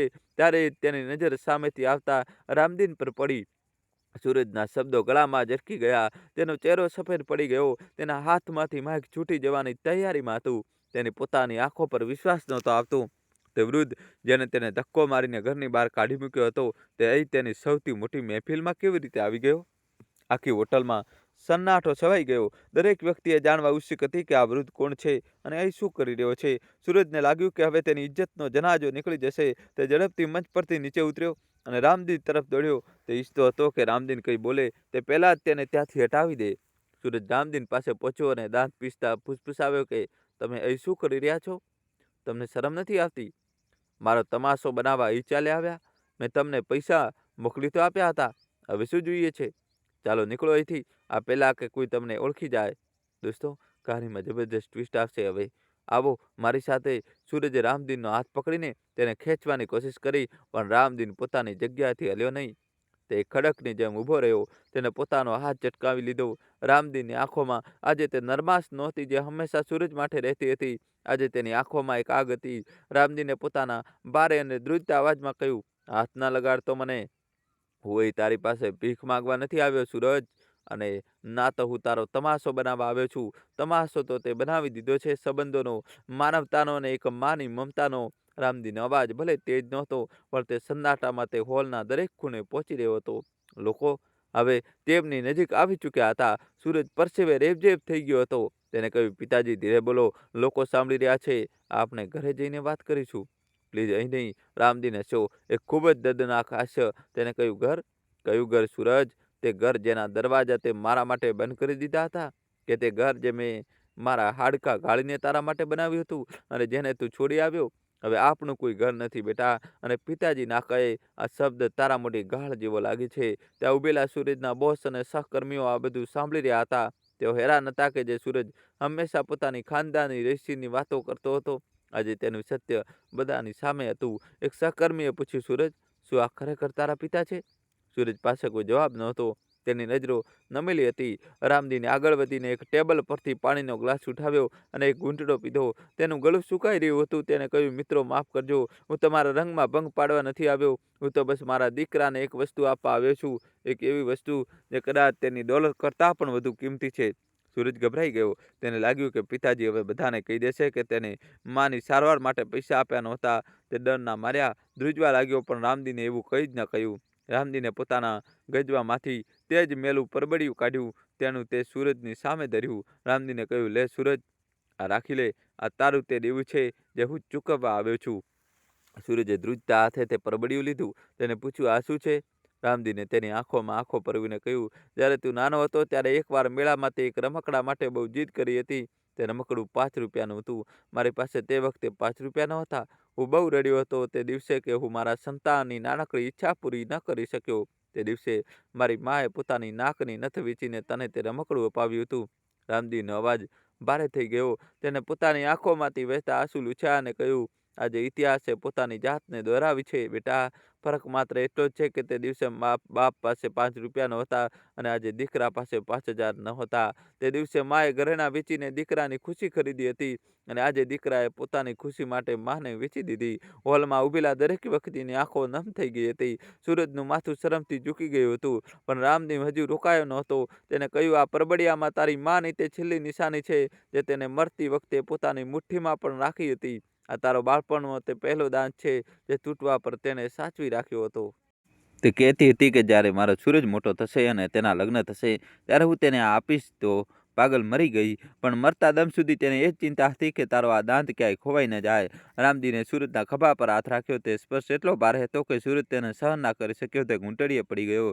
રામદીને કહ્યું, સૂરજ, તે 5000 ના આપ્યા તેનું મને દુઃખ નથી. દુઃખ એ વાતનું છે કે તે માને ખોઈ દીધી જે તારા માટે ભગવાન સાથે પણ લડી જતી હતી. તે આજે બહુ મોટી મિજબાની આપી છે, બધાને જમાડી રહ્યો છે, પણ યાદ રાખજે બેટા, જે માને તે ભૂખે મારી છે તેની ભૂખ તારી આ દોલત ક્યારેય નહીં મિટાવી શકે. સૂરજ ધ્રુસકે અને ધ્રુસકે રડવા લાગ્યો. તેને રામદીના પગ પકડી લીધા. તે કહેવા લાગ્યો, પિતાજી, મને માફ કરી દો. મારાથી બહુ મોટી ભૂલ થઈ ગઈ.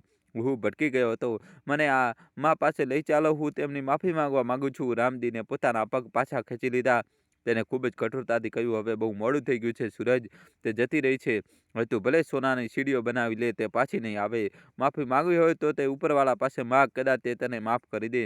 પણ એક વાત યાદ રાખજે, મા બાપનું દિલ કાચ જેવું હોય છે. એકવાર તૂટી જાય તો જોડાઈ તો શકે, પણ તિરાડ હંમેશા રહી જાય છે. આટલું કહીને રામદીન વળ્યો અને બહારના દરવાજા તરફ ચાલવા માંડ્યો. પાછળ સૂરજ રડતો રહ્યો. લોકો તેને આશ્વાસન આપવા લાગ્યા, પણ રામદીને એકવાર પણ પાછળ વળીને જોયું નહીં. તેને ખબર હતી કે હવે આ સંબંધમાં કંઈ બચ્યું નથી. તેને પોતાની ફરજ નિભાવી દીધી હતી. તેને દીકરાને તેનો અસલી ચહેરો બતાવી દીધો હતો. પરંતુ દોસ્તો, વાર્તા હજુ પૂરી નથી થઈ. સૂરજનું રડવું અને માફી માંગવી શું સાચું હતું, કે તે માત્ર સમાજની સામે પોતાની ઇજ્જત બચાવવાનું એક નાટક હતું? અને તે પરબડિયામાં શું માત્ર તે દાંત હતો કે બીજું કંઈ પણ હતું જેને સૂરજની રાતોની ઊંઘ ઉડાવી દીધી? રામદીન તે રાત્રે હોટલમાંથી નીકળીને સીધો રેલવે સ્ટેશન ગયો. તેને શહેર છોડવાનો નિર્ણય કરી લીધો હતો, પણ જતાં પહેલાં તેને વકીલ દીનાનાથને એક બીજી જવાબદારી સોંપી હતી, એક એવું કામ જે સૂરજના જીવનમાં ભૂકંપ લાવવાનું હતું. સૂરજને લાગ્યું હતું કે માના મર્યા પછી બધું ખતમ થઈ ગયું, પણ તેને ખબર નહોતી કે માં ક્યારેય મરતી નથી. તે તો મર્યા પછી બધું તાકાતવર થઈ જાય છે. રામદીને જ્યારે ટ્રેનમાં બેઠો તો તેના મનમાં એક અજીબ શાંતિ હતી, જ્યારે કોઈ બહુ મોટો બોજ ઉતરી ગયો હોય, પણ તેના દિલના એક ખૂણે હજુ પણ એક કચવાટ બાકી હતો. તે બે શબ્દો જે તેને પોતાના દીકરાને કહેવાના હતા, તે બે શબ્દો જે અત્યાર સુધી તેને નથી કહ્યા. તે યોગ્ય સમયની રાહ જોઈ રહ્યો હતો. આગામી થોડા દિવસો સૂરજ માટે નરક સમાન વીત્યા. તે પાર્ટી, તે જશ્નનો અંત અને એક ખરાબ સમયની શરૂઆત બની ગઈ. અવાજમાં તેની થૂથૂ થવા લાગી. જે લોકો કાલ સુધી તેના વખાણ કરતા હતા, આજે તેને જોઈને રસ્તો બદલી લેતા હતા. તેના બોસે તેને બોલાવીને કહ્યું, જે માણસ પોતાના મા બાપનો ના થઈ શક્યો, તે કંપનીનો શું થશે? દોસ્તો, કહાની છેલ્લા સુધી જોજો, નવો ટ્વિસ્ટ આવશે. ચેનલ સબસ્ક્રાઇબ કરી દો. સૂરજની નોકરી જોખમમાં મુકાઈ ગઈ. તેની પત્ની પણ તેને મેણા મારવા લાગી. સૂરજ પૂરી રીતે એકલો પડી ગયો. તેને હવે સમજાઈ રહ્યું હતું કે તેને શું ખોયું છે. તે વારંવાર તે પરબડિયાને ખોલીને જોતો. તેમાં તે દાંતની સાથે એક ચબરખી પણ હતી. જે ચબરખી પર સાવિત્રીએ ત્રાંસા અક્ષરોમાં કંઈક લખ્યું હતું. સાવિત્રીને લખતા નહોતું આવડતું, પણ તેણે સૂરજને પત્ર લખવા માટે બાળપણમાં મૂળાક્ષરો શીખ્યા હતા. તે ચબરખી પર લખ્યું હતું, મારો રાજા દીકરો. બસ આ ત્રણ શબ્દોએ સૂરજને અંદરથી તોડી નાખ્યો. તે પાગલોની જેમ ઘરમાં બૂમો પાડવા લાગ્યો. તે મામા કહીને રડવા લાગ્યો, પણ હવે સાંભળનાર કોઈ નહોતું. તેને પોતાની ભૂલનો અહેસાસ તો થઈ રહ્યો હતો, પણ પ્રાયશ્ચિતનો રસ્તો તેને નહોતો મળી રહ્યો. તેને લાગ્યું કે હવે તેને પિતાજીને શોધવા જ પડશે. માત્ર તેઓ જ તેને આ નરકમાંથી બહાર કાઢી શકે છે. સૂરજે તેને પિતાની શોધ શરૂ કરી. તે પોલીસ સ્ટેશન ગયો, તે હોસ્પિટલમાં ગયો, તે રેલવે સ્ટેશન પર પણ ગયો, પણ રામદીનનો ક્યાંય પત્તો ન ચાલ્યો. રામદીન જાણે હવામાં ગાયબ થઈ ગયા હતા. સૂરજે અખબારમાં જાહેરાત આપી, ઇનામની ઘોષણા કરી, પણ કોઈ સમાચાર ના આવ્યા. મહિનાઓ વીતી ગયા. સૂરજનું જીવન પૂરી રીતે બદલાઈ ગયું. તેની નોકરી જતી રહી. તેની પત્ની તેને છોડીને પિયર જતી રહી. તે પેલા મોટા ઘરમાં એકલો રહી ગયો. જે ઘર પર તેને આટલું અભિમાન હતું, હવે તે તેને ખાવા દોડતું હતું. તેને હરપળ પોતાની માની યાદ આવતી હતી. તેને લાગતું હતું કે હમણાં માં આવશે અને કહેશે કે બેટા જમી લે, પણ સન્નાટા સિવાય કંઈ જ આવતું નહોતું. એક દિવસ જ્યારે સૂરજ પૂરી રીતે હતાશ થઈને બેઠો હતો, ત્યારે જ તેના ઘરની ઘંટડી વાગી. તેણે દરવાજો ખોલ્યો તો સામે વકીલ દીનાનાથ ઊભા હતા. તેમના હાથમાં એક મોટી ફાઇલ હતી. સૂરજે તેમને ઓળખ્યા નહીં. દીનાનાથે કહ્યું, હું રામદીનજીનો વકીલ છું. હું અહીં તેમની વસિયત લઈને આવ્યો છું. સૂરજ ચોંકી ગયો. વસિયત? પિતાજી પાસે તો કંઈ નહોતું, પછી વસિયત કેવી અને શું? શું પિતાજી પણ હવે નથી રહ્યા? તેના પગ નીચેની જમીન સરકી ગઈ. તેને ધ્રુજતા પૂછ્યું, શું પિતાજી? વકીલ દીનાનાથે કહ્યું, ના, તેઓ જીવિત છે, પણ તેમણે તમારા માટે આ સંદેશ મોકલ્યો છે અને આ કાનૂની દસ્તાવેજ છે. વકીલે દીનાનાથને તે ફાઇલ ખોલી. રૂમમાં એટલી શાંતિ હતી કે કાગળ પલટવાનો અવાજ પણ કોઈ ધડાકા જેવો લાગી રહ્યો હતો. સૂરજના શ્વાસ અટકેલા હતા. તે નિર્ણયની રાહ જોઈ રહ્યો હતો, જે તેના જીવનની દિશા નક્કી કરવાનો હતો. દીનાનાથે ચશ્મા ઠીક કર્યા અને એક કાગળ કાઢ્યો. તેના પર રામદીનના અંગૂઠાનું નિશાન લાગેલું હતું. દીનાનાથે વાંચવાનું શરૂ કર્યું. સૂરજ, આ વસિયત મારી મિલકતની નથી, કારણ કે મિલકતના નામે મારી પાસે હવે કંઈ બચ્યું જ નથી. જે કંઈ હતું તે મેં તને ઇન્સાન બનાવવાના ખર્ચ કરી દીધું. પણ મારા પર તારું એક દેવું બાકી છે. તે 5,000 રૂપિયા જે મેં તારી માની સારવાર માટે માંગ્યા હતા અને તે આપ્યા નહોતા. હું ઈચ્છું છું કે તું મારું તે દેવું જ ચૂકવી દે, પણ મારી એક શરત છે. સૂરજે ધ્રુજતા અવાજે પૂછ્યું, શું શરત છે વકીલ સાહેબ? હું અત્યારે જ એક ચેક ફાડી આપું છું. હું 5,000 નહીં, 5 લાખ આપવા તૈયાર છું. તમે બસ પિતાજીને બોલાવી દો. દીનાનાથે માથું ઉંચક્યું અને સૂરજની આંખોમાં જોયું. તેમણે કહ્યું, એ જ તો સમસ્યા છે સૂરજ. તું હજુ પણ દરેક વસ્તુને પૈસાથી જ તોલી રહ્યો છે. રામદીને લખ્યું કે તેમને તમારા બેંકના પૈસા નથી જોઈતા, તેમને તમારા પરસેવાના પૈસા જોઈએ છે. શરત એ હતી કે સૂરજને આગામી 1 મહિના માટે પોતાનું સર્વસ્વ ત્યાગવું પડશે. પોતાની આલિશાન કોઠી, પોતાની ગાડીઓ, પોતાનું બેંક બેલેન્સ અને પોતાની આ ઓળખ. તેને એક સામાન્ય મજૂર બનીને રહેવું પડશે. તેને કોઈ અજાણ્યા શહેરમાં જવું પડશે, જ્યાં તેને કોઈ ઓળખતું ના હોય. ત્યાં તેને પોતાના શારીરિક પરિશ્રમથી બોજ ઊંચકીને કે પથ્થર તોડીને તે 5,000 રૂપિયા કમાવવા પડશે. અને જ્યારે તે 5,000 રૂપિયા જમા થઈ જાય તો તેણે તે પૈસાથી ગરીબોને ભોજન કરાવવું પડશે. જે દિવસે તે આ કરી લેશે, તે દિવસે રામદીન તેને મળી જશે. આ સાંભળીને સૂરજ સતબત થઈ ગયો. તે સૂરજ, જેને ક્યારેય એક ગ્લાસ પાણી જાતે લઈને પીધું ન હતું, તેને મજૂર બનવા માટે કહેવામાં આવી રહ્યું હતું. તેના માટે કોઈ સજાથી ઓછું નહોતું, પણ તેની પાસે કોઈ બીજો રસ્તો પણ નહોતો. તેનું અંતરાત્મા તેને હચમચાવી રહ્યું હતું. તેને પોતાની માનો તે ચહેરો યાદ આવી રહ્યો હતો. તેને લાગ્યું કે કદાચ આ જ તે અગ્નિ છે જેમાં બળીને તેના પાપ ધોવાઈ શકે છે. સૂરજે એક પળ વિચાર્યું અને પછી દૃઢ નિશ્ચય સાથે કહ્યું, મને મંજૂર છે, હું આ કરીશ. હું સાબિત કરીશ કે હું રામદીનનો દીકરો છું. હું મારી માની આત્માની શાંતિ માટે કંઈ પણ કરી શકું છું. દીનનાથે તેને એક સાદો કુર્તો અને ધોતી આપી. રામદીન છોડી ગયા હતા. સૂરજે પોતાનો મોંઘો સૂટ ઉતારી ફેંક્યો અને તે જાડા કપડાનો કુર્તો પહેરી લીધો. તેને પોતાની ઘડિયાળ, પાકીટ અને ફોન બધું ટેબલ પર મૂકી દીધું. દીનનાથે તેને જેબ ખર્ચ માટે માત્ર 100 રૂપિયા આપ્યા હતા અને કહ્યું, આ તારી શરૂઆત છે. હવે તારે તારી યાત્રા નક્કી કરવાની છે. યાદ રાખજે સૂરજ, જો તે આમાં કોઈ પણ છળ કર્યું તો પોતાની ઓળખનો ઉપયોગ કર્યો તો તું તારા પિતાને હંમેશા માટે ખોઈ દઈશ. સૂરજ ઘરની બહાર નીકળ્યો. તેના પગ ઉઘાડા હતા. રસ્તાનો તડકો તેનું સ્વાગત કરવા તૈયાર હતો. આ એ જ રસ્તો હતો જેના પર થોડા મહિના પહેલા તેના પિતા ઉઘાડા પગે ચાલ્યા હતા. દોસ્તો, કહાની છેલ્લા સુધી જોજો, નવો ટ્વિસ્ટ આવશે. વિડીયો લાઈક કરી દો. આજે સૂરજ તે જ રસ્તા પર હતો. નિયતિનું ચક્ર પૂરું થઈ ચૂક્યું હતું. રાજા હવે રંક બની ચૂક્યો હતો. દોસ્તો, કહાનીમાં જબરજસ્ત ટ્વિસ્ટ આવશે. અંત સુધી અમારી સાથે જોડાયેલા રહેજો. વિડીયો લાઈક કરીને ચેનલ હજી સુધી મિત્રો સબસ્ક્રાઈબ ન કરી હોય તો જલ્દીથી દોસ્તો સબસ્ક્રાઈબ કરી દો અને છેલ્લા સુધી જોજો મિત્રો. સૂરજે ટ્રેન પકડી અને એક દૂરના કસ્બા માધવપુર માટે નીકળી પડ્યો. આ જગ્યા તેના માટે બિલકુલ નવી હતી. અહીંની ભાષા, અહીંની રહેણીકરણી બધું જ અલગ હતું. ટ્રેનના જનરલ ડબ્બામાં ધક્કા ખાતા તેને પહેલીવાર ખબર પડી કે સામાન્ય માણસનું જીવન કેવું હોય છે. પરસેવાની દુર્ગંધ, ભીડનો શોરબકોર અને સીટ માટે મારામારી. સૂરજને ઊભા જ મુસાફરી કરવી પડી. તેના પગ દુખવા લાગ્યા હતા, પણ તે ફરિયાદ કરી શકતો નહોતો. માધવપુર પહોંચીને સૂરજને સૌથી પહેલી ચિંતા થઈ રોજગારની. તેને લાગ્યું હતું કે કામ મળી જશે. આખરે તે ભણેલો ગણેલો છે, પણ તેને યાદ આવ્યું કે તેનું મગજનું નહીં, શરીરનું કામ કરવાનું છે. તે બજારમાં ગયો જ્યાં મજૂરો કામ માટે ઊભા રહેતા હતા. ત્યાં ડઝનબંધ મજૂરો પહેલાથી જ ઊભા હતા. મજબૂત બાંધાવાળા, તડકામાં તપેલા લોકો. તેમની વચ્ચે સૂરજની કોઈ નાજુક છોડ જેવો લાગતો હતો. કોન્ટ્રાક્ટર આવ્યો અને તેને મજબૂત મજૂરોને પસંદ કરવાનું શરૂ કર્યું. સૂરજે આગળ વધીને કહ્યું, ભાઈ સાહેબ, મને પણ કામ આપી દો. કોન્ટ્રાક્ટરે સૂરજના સફેદ હાથ અને મુલાયમ પગ જોઈને મજાક ઉડાવી. તેને કહ્યું, બાબુ, તમે શું કામ કરશો? તમારાથી ઈંટ પણ નહીં ઉપડે. જાઓ, જઈને કોઈ ઓફિસમાં કલમ ઘસો. અહીંનું કામ તમારા ગજાનું નથી. સૂરજે બહુ વિનંતી કરી. તેને કહ્યું, મને પૈસાની બહુ જરૂર છે. હું કોઈ પણ કામ કરી લઈશ. કોન્ટ્રાક્ટરને દયા આવી કે કદાચ તેને લાગ્યું કે રસ્તામાં કામ થઈ જશે. તેને કહ્યું, ઠીક છે. પાસે એક ગોદામ બની રહ્યું છે. ત્યાં સિમેન્ટની ગુણીઓ ઊંચકવાની છે. એક ગુણીના 2 રૂપિયા મળશે. મંજૂર છે? સૂરજને 2 રૂપિયા બહુ ઓછા લાગ્યા, પણ તેની પાસે કોઈ વિકલ્પ નહોતો. તેને હા પાડી દીધી. કામ શરૂ થયું.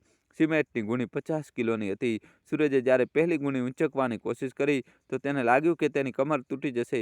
તેનું શરીર ધ્રુજવા લાગ્યું. ધૂળ તેની આંખો અને નાકમાં ઘૂસી ગઈ, પણ તેણે હાર ન માની. તેને દાંત પીસીને ગુણી ઊંચકી અને પીઠ પર લાદી દીધી. પહેલી 10 ગુણીઓ ઢોવા સુધીમાં સૂરજની હાલત ખરાબ થઈ ગઈ હતી. તેના ખભાની ચામડી છોલાઈ ગઈ હતી. પરસેવો આંખોમાં જઈને બળતરા પેદા કરી રહ્યો હતો. તેના હાથ પગ જવાબ આપી રહ્યા હતા. તે હાંફી રહ્યો હતો. બાકીના મજૂરો તેને જોઈને હસી રહ્યા હતા. તેઓ કહી રહ્યા હતા, જુઓ સાહેબ, બોજ ઉચકવા આવ્યા છે. બપોર થતાં સૂરજે તરસ લાગવા માંડી. ગળું સુકાઈને કાંટો થઈ ગયું. તેને પાણીવાળા પાસે પાણી માંગ્યું. પાણીવાળો ગંદા જગમાં પાણી લાવ્યો. સૂરજને ચીતરી ચડી. તે આરોનું પાણી પીવાવાળો માણસ હતો, પણ તરસ એટલી જબરજસ્ત હતી કે તેને તે ગંદુ પાણી પણ અમૃત સમજીને પી લીધું. તેને યાદ આવ્યું કે કેવી રીતે તેના પિતા તેની ઘરની બહાર તરસ્યા બેઠા રહ્યા હતા. તેને પાણીનું પૂછ્યું પણ નહોતું. આજે તેને એક એક ઘૂંટડાની કિંમત સમજાઈ રહી હતી. સાંજ સુધીમાં સૂરજે જેમ તેમ કરીને 50 ગુણીઓ ઢોઈ. તેની કમર સીધી નહોતી થઈ રહી. તેના હાથમાં ફોલ્લા પડી ગયા હતા. કોન્ટ્રાક્ટરે તેના હાથમાં 100 રૂપિયા મૂક્યા. 100 રૂપિયા? સૂરજ તે નોટોને જોતો રહ્યો. આ તેના જીવનની પહેલી શારીરિક કમાણી હતી. આ 100 રૂપિયા તેને લાખો કરતાં પણ વધુ ભારે લાગી રહ્યા હતા. તેની આંખોમાં આંસુ આવી ગયા. તેને વિચાર્યું કે પિતાજીએ તડકામાં બળીને ખેતરમાં હળ ચલાવીને મને ભણાવ્યો હતો. તેમને કેટલું દર્દ થતું હશે. મેં ક્યારેય તેમના તે દર્દને અનુભવ્યું જ નહીં. રાત્રે જ્યારે સૂરજને સૂવા માટે કોઈ જગ્યા ન મળી તો એક મંદિરના પગથિયા પર જઈને સૂઈ ગયો. પથ્થરનું પગથિયું ઠંડુ અને સખત હતું. મચ્છરો તેને કરડી રહ્યા હતા. ભૂખ પણ લાગી હતી. તેને તે 100 રૂપિયામાંથી 20 રૂપિયાનું સત્તું ચણાનો લોટ ખરીદીને ખાધો. તે સૂકો સત્તુ તેના ગળા નીચે નહોતો ઉતરી રહ્યો. તેની માના હાથની બનેલી રોટલીઓ યાદ આવવા લાગી. તે મા જેને તેને હંમેશા એમ કહ્યું હતું કે તું ગામડાની ગમાર છે, તને કંઈ નથી આવડતું, આજે તેને સમજાઈ રહ્યું હતું કે તે ગમારમાં સત્તુ કરતાં પણ સ્વાદિષ્ટ ભોજન બનાવી શકતી હતી. બીજા દિવસે સૂરજના શરીરમાં એટલો દુખાવો હતો કે તેને ઉઠવાની પણ હિંમત નહોતી થઈ રહી. પણ તેને 5,000 રૂપિયા કમાવાના હતા. જો તે રોજ 100 રૂપિયા કમાશે તો તેને 50 દિવસ લાગી જશે. તેની પાસે એટલો સમય નહોતો. તેને વધુ મહેનત કરવાની હતી. તેને વિચાર્યું કે તે ઓવરટાઈમ કરશે, રાત્રે પણ કામ કરશે. દિવસો વીતતા ગયા. સૂરજનો રંગ કાળો પડવા લાગ્યો. તેના ચહેરાની ચમક ધૂળ માટીમાં ખોવાઈ ગઈ. તેના હાથ સખત થઈ ગયા, દાઢી વધી ગઈ. હવે તેને કોઈ ઓળખી પણ ન શકે કે આ એ જ સૂરજ છે જે એસી રૂમમાં બેસતો હતો. હવે તે એક અસલી મજૂર લાગતો હતો. એક દિવસ કામ કરતાં કરતાં સૂરજના પગમાં એક લોખંડની ખીલી ખૂંપી ગઈ. લોહીની ધાર વહેવા માંડી. દર્દથી તેની ચીસ નીકળી ગઈ. કોન્ટ્રાક્ટરે કહ્યું, અરે, કામ બંધ ના કરો, થોડી માટી લગાવી લો, લોહી બંધ થઈ જશે. સૂરજે તે જ કર્યું જે ગામના લોકો કરતા હતા. તેને રસ્તાની ધૂળ ઉઠાવી અને ઘા પર લગાવી દીધી. તેને યાદ આવ્યું કે એકવાર બાળપણમાં જ્યારે તેને સામાન્ય ઉજરડો આવ્યો હતો ત્યારે તેના પિતા તેને ખભા પર બેસાડીને 3 ગાઉ દૂર ડૉક્ટર પાસે લઈ ગયા હતા. અને આજે તેના પગમાંથી લોહી વહી રહ્યું હતું, પણ કોઈ જોનાર નહોતું. આ યાત્રાએ સૂરજનો અહંકાર પૂરી રીતે તોડી નાખ્યો હતો. તે સમજી ગયો હતો કે પૈસા કમાવા કેટલા મુશ્કેલ છે. વધુમાં વાર્તા દ્વારા થતા હૃદયસ્પર્શી સંવાદો અને માનવીય લાગણીઓને તે સમજી ગયો હતો કે એક પિતા જ્યારે પોતાના બાળકોની ઈચ્છાઓ પૂરી કરવાની ના પાડે છે ત્યારે તે કંજૂસ નથી હોતો, પરંતુ તે મજબૂર હોય છે. કે રામદીને જ્યારે તેને રમકડું આપવાની ના પાડી હતી ત્યારે તે તેની બેવફાઈ નહોતી, પરંતુ તેની ગરીબી હતી. અને સૂરજે જ્યારે પિતાને પૈસા આપવાની ના પાડી હતી ત્યારે તે તેની ગરીબી નહીં, પરંતુ તેની નીચતા હતી. આ તફાવત હવે સૂરજને સાફ દેખાઈ રહ્યો હતો. આશરે 25 દિવસ વીતી ચૂક્યા હતા. સૂરજે દિવસ રાત એક કરીને 4800 રૂપિયા જમા કરી લીધા હતા. હવે બસ 200 રૂપિયા વધુ જોઈતા હતા. તે ખૂબ ખુશ હતો. તેને લાગતું હતું કે તેનું પ્રાયશ્ચિત પૂરું થવા જઈ રહ્યું છે. તે જલ્દી જ પોતાના પિતાને મળશે અને તેમના ચરણોમાં પડીને માફી માગશે. તે પૈસાને પોતાની ધોતીની ગાંઠમાં ખૂબ સાચવીને રાખતો હતો. તે રાત્રે વારંવાર એ પૈસાને સ્પર્શીને જોતો હતો કે ક્યાંક ચોરી તો નથી થઈ ગયા ને. પરંતુ કિસ્મતને કદાચ હજુ વધુ પરીક્ષા લેવી હતી. તે રાત્રે ખૂબ જ જોરદાર વરસાદ પડ્યો. સૂરજ એક દુકાનના છજ્જા નીચે સૂતો હતો. અડધી રાત્રે તેને લાગ્યું કે કોઈ તેની કમર પાસે હાથ લગાવી રહ્યું છે. તેની ઊંઘ ઉડી ગઈ. તેને જોયું કે એક ચોર તેની ધોતીની ગાંઠ ખોલવાનો પ્રયત્ન કરી રહ્યો છે. સૂરજ ઝપટ્યો. તેને ચોરને હાથ પકડી લીધો. બંને વચ્ચે ઝપાઝપી થવા લાગી. ચોર પાસે એક ચપ્પુ હતું. તેને સૂરજના હાથ પર વાર કરી દીધો. સૂરજનો હાથ કપાઈ ગયો, પરંતુ તેને પોતાની મુઠ્ઠી ન ખોલી. તે ચિલ્લાયો કે ના, આ મારા પિતાનું દેવું છે, હું આને નહીં લઈ જવા દઉં. શોર સાંભળીને આસપાસના લોકો જાગી ગયા. ચોર ડરીને ભાગી ગયો. સૂરજ વરસાદમાં પલળતો ત્યાં જ રસ્તા પર બેસી ગયો. તે જોર જોરથી રડવા લાગ્યો. દર્દથી નહીં, પણ ડરથી. તેને ડર હતો કે જો એ પૈસા જતા રહે તો તે પોતાના પિતાને મોઢું કેવી રીતે બતાવત. તેને પૈસાને પલળતા બચાવવા માટે પોતાની છાતી સરસા ચાંપી દીધા. તે આખી રાત વરસાદમાં બેસી રહ્યો. તે રાત્રે તેને ભગવાનને પ્રાર્થના કરી કે હે પ્રભુ, મને બીજું ભલે ગમે તેટલું કષ્ટ આપી દો, પણ મને મારા પિતા સાથે મેળવી દો. બીજા દિવસે સૂરજે વધુ મહેનત કરી. તેણે તે દિવસે 300 રૂપિયા કમાયા. હવે તેની પાસે પૂરા 5100 રૂપિયા હતા. તેનું લક્ષ્ય પૂરું થઈ ચૂક્યું હતું. તે દીનાનાથ વકીલને ફોન કરવા માટે પીસીઓ પર ગયો. તેને ધ્રુજતા હાથે નંબર જોડ્યો. સામેથી દીનાનાથે ફોન ઉપાડ્યો. સૂરજે રડતા રડતા કહ્યું કે વકીલ સાહેબ, મેં કરી લીધું. મેં 5000 રૂપિયા જમા કરી દીધા છે. મેં મારું દેવું ચૂકવી દીધું. હવે બતાવો પિતાજી ક્યાં છે? દીનાનાથનો અવાજ ગંભીર હતો. તેમણે કહ્યું કે ખૂબ સરસ સૂરજ, પરંતુ હજુ કામ પૂરું નથી થયું. યાદ છે શરતનો બીજો ભાગ શું હતો? તારે એ પૈસાથી ગરીબોને ભોજન કરાવવાનું છે. માધવપુરમાં એક અનાથ આશ્રમ છે. ત્યાં જઈને બાળકોને પોતાના હાથે જમાડ. જ્યારે તું તે કરી લઈશ તો તને ત્યાં એક વ્યક્તિ મળશે જે તને રામદીનનું સરનામું આપશે. સૂરજે ફોન રાખ્યો. તેને બજારમાંથી લોટ, દાળ, ચોખા અને શાકભાજી ખરીદ્યા. તે અનાથ આશ્રમ ગયો. તેને ત્યાંના રસોડામાં જઈને પોતે જમવાનું બનાવવાની વિનંતી કરી. રસોઈયાઓએ તેને અજીબ નજરે જોયો, પણ તેની હાલત જોઈને માની ગયો. સૂરજે પોતાના જીવનમાં ક્યારે રસોઈ બનાવી નહોતી, પરંતુ આજે તેને એવું લાગતું હતું જાણે સાવિત્રી તેની માતાની આત્મા તેની અંદર આવી ગઈ હોય. તેને એ જ પ્રેમથી જમવાનું બનાવ્યું જેવી રીતે તેની મા બનાવતી હતી. ત્યારે બાળકો જમવા બેઠા તો સૂરજે પોતાના હાથે તેમને પીરસ્યું. એ અનાથ બાળકોની આંખોમાં જે ખુશી હતી તેને સૂરજના દિલને ઠંડક પહોંચાડી. એક નાનું બાળક સૂરજ પાસે આવ્યું અને બોલ્યું કે ભૈયા, જમવાનું ખૂબ સારું છે, બિલકુલ મારી મા જેવું. આ સાંભળીને સૂરજની ધીરજ ખૂટી ગઈ. તે બાળકને ગળે લગાવીને રડી પડ્યો. તેને લાગ્યું જાણે તેની માતાએ તેને માફ કરી દીધો હોય. તેને લાગ્યું કે તેનું પ્રાયશ્ચિત સ્વીકાર થઈ ગયું છે. તેણે અનુભવ્યું કે અસલી સુખ પૈસા ભેગા કરવામાં નહીં પણ વેચવામાં છે. રામદીને તેને આ જ શીખવવા માટે આ બધું કર્યું હતું. જ્યારે બધા બાળકો જમી રહ્યા તો આશ્રમનો મેનેજર સૂરજ પાસે આવ્યો. તેને સૂરજને એક પરબડિયું આપ્યું. તેને કહ્યું કે એક વૃદ્ધ માણસે થોડા દિવસ પહેલાં આવ્યા હતા. તેમને કહ્યું હતું કે જો કોઈ નવયુવાન અહીં જમવાનું જમાડવા આવે અને તેના હાથ કપાયેલા અને ફાટેલા હોય તો તેને આ લિફાફો આપી દેજો. સૂરજે ધડકતા હૈયે લિફાફો ખોલ્યું. તેમાં એક સરનામું લખ્યું હતું. આ સરનામું કોઈ શહેરનું નહીં પણ કાશીના એક ઘાટનું હતું. સરનામાની નીચે લખ્યું હતું, મોક્ષની શોધમાં. સૂરજ સમજી ગયો કે તેના પિતા હવે સંસારથી વિરક્ત થઈ ચૂક્યા છે. તે કાશી ચાલ્યા ગયા છે. સૂરજે એક પળનો પણ વિલંબ કર્યો નહીં. તે સીધો સ્ટેશન તરફ ભાગ્યો. તેને કાશી જવું હતું. તેને પોતાના જીવતા ભગવાનને શોધવા હતા. દોસ્તો, કાશીની પવિત્ર ભૂમિ, જ્યાં જીવન અને મૃત્યુ એકસાથે નૃત્ય કરે છે, જ્યાં ગંગાની લહેરો સદીઓથી લોકોના પાપ ધોઈ રહી છે, છતાં મેલી થતી નથી. સૂરજ જ્યારે કાશી રેલવે સ્ટેશન પર ઉતર્યો ત્યારે તેના કદમ ભારે હતા. આ એ સૂરજ નહોતો જે હવાઈ જહાજમાં સફર કરતો હતો અને જેના જૂતા પર ધૂળનો એક કણ પણ ટકતો નહોતો. આ એક નવો સૂરજ હતો જેના કપડાં મેલા હતા, દાઢી વધેલી હતી અને આંખોમાં એક અજીબ તરસ હતી.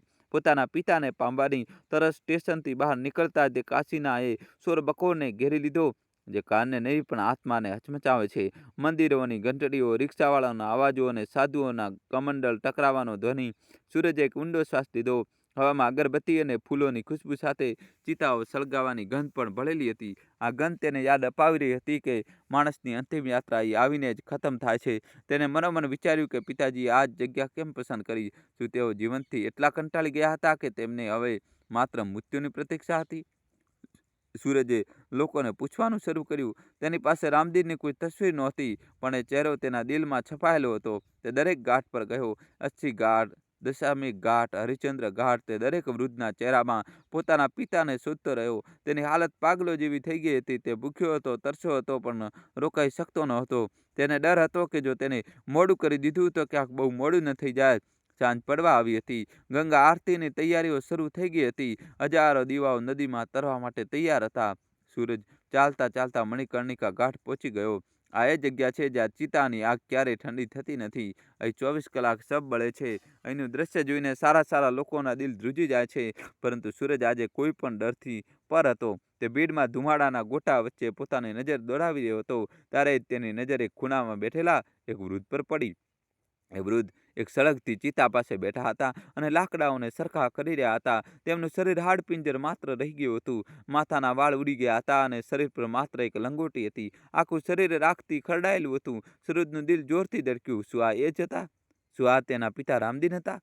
એ રામદીન જે ક્યારેક ગામમાં પોતાની મૂછો પર તાવ દેતા હતા, જે પોતાના સફેદ કુર્તા પર એક ડાઘ પર સહન નહોતા કરી શકતા, આજે તે શમશાનમાં રાખ લપેટીને બેઠા હતા. સૂરજના કદમ કાપવા લાગ્યા. તે ધીરે ધીરે એ વૃદ્ધ તરફ વધ્યો. જેમ જેમ તે નજીક જઈ રહ્યો હતો, તસવીર સાફ થતી જતી હતી. આ તે રામદીન જ હતા, પરંતુ તેમની આંખોમાં ચમક નહોતી જે સૂરજને જોઈને આવી હતી. તેમની આંખો શૂન્યમાં ટાંકી રહી હતી, જાણે તેમના માટે દુનિયાનું કોઈ અસ્તિત્વ જ ન હોય. સૂરજે તેમની પાછળ જઈને ઊભો રહી ગયો. તેનું ગળું રૂંધાઈ ગયું હતું. શબ્દો બહાર નહોતા આવી રહ્યા. ઘણીવાર સુધી ઊભા રહ્યા પછી સૂરજે હિંમત ભેગી કરી. તેને કાપતા અવાજે બૂમ પાડી, પિતાજી! રામદીને કોઈ હલચલ ન કરી, જાણે તેમણે સાંભળ્યું જ ના હોય. તેઓ પોતાની ધૂનમાં લાકડા ચિંતામાં નાખતા રહ્યા. સૂરજે ફરીથી બૂમ પાડી, થોડી જોરથી, પિતાજી! હું છું તમારો સૂરજ. આ વખતે રામદીનનો હાથ હવામાં રોકાઈ ગયો. તેને ધીમેથી ગરદન ફેરવી. તેમની નજર સૂરજ પર પડી. સૂરજને આશા હતી કે પિતા તેને જોઈને ચોંકી જશે, રડી પડશે અથવા કદાચ ગુસ્સો કરશે, પરંતુ રામદીનની આંખોમાં કોઈ ભાવ ના આવ્યો. તેમણે સૂરજને એવી રીતે જોયો જાણે તેઓ કોઈ અજાણ્યા માણસને જોઈ રહ્યા હોય. એક એવો અજાણ્યો જેની સામે તેમના જીવનનો કોઈ લેવા દેવા નથી. તેમણે પાછું મોઢું ફેરવી લીધું અને પોતાના કામમાં લાગી ગયા. આ બેરુખી સૂરજ માટે કોઈ થપ્પડથી ઓછી નહોતી. તે દોડીને તેમની સામે ગયો અને તેમના પગમાં પડી ગયો. તે રામદીનના રાખથી ખરડાયેલા પગ પકડીને ધુસકે રડવા લાગ્યો. પિતાજી, મને માફ કરી દો. હું આવી ગયો છું. મેં તમારી શરત પૂરી કરી દીધી છે. જુઓ પિતાજી, મારા હાથોને જુઓ. મેં મજૂરી કરી છે. મેં મારો લોહી પરસેવો વહાવ્યો છે. સૂરજે પોતાના ખિસ્સામાંથી 5100 રૂપિયા કાઢ્યા. નોટો પરસેવા અને વરસાદના પાણીથી ગળી ગઈ હતી. તેણે નોટો રામદીન સામે મૂકી દીધી. આ લો પિતાજી, તમારું દેવું. મેં એક રૂપિયો મહેનતથી કમાયો છે. મેં ચોરી નથી કરી. મેં ભીખ નથી માગી. મેં ગોળીઓ ઉંચકી છે. હવે તો મને માફ કરી દો. હવે તો મારા માથા પર હાથ મૂકો. રામદીને નોટો તરફ જોયું. પછી તેમણે સૂરજના હાથ જોયા. એ હાથો પર છાલા હતા, જખમ હતા અને નખમાં મેલ ભરેલો હતો. રામદીનની આંખોમાં એક પળ માટે ભીનાશ આવી, પણ એ ભીનાશ આંસુમાં ન બદલાઈ. તેમણે ખૂબ જ શાંત અવાજમાં કહ્યું, ઊભો થા.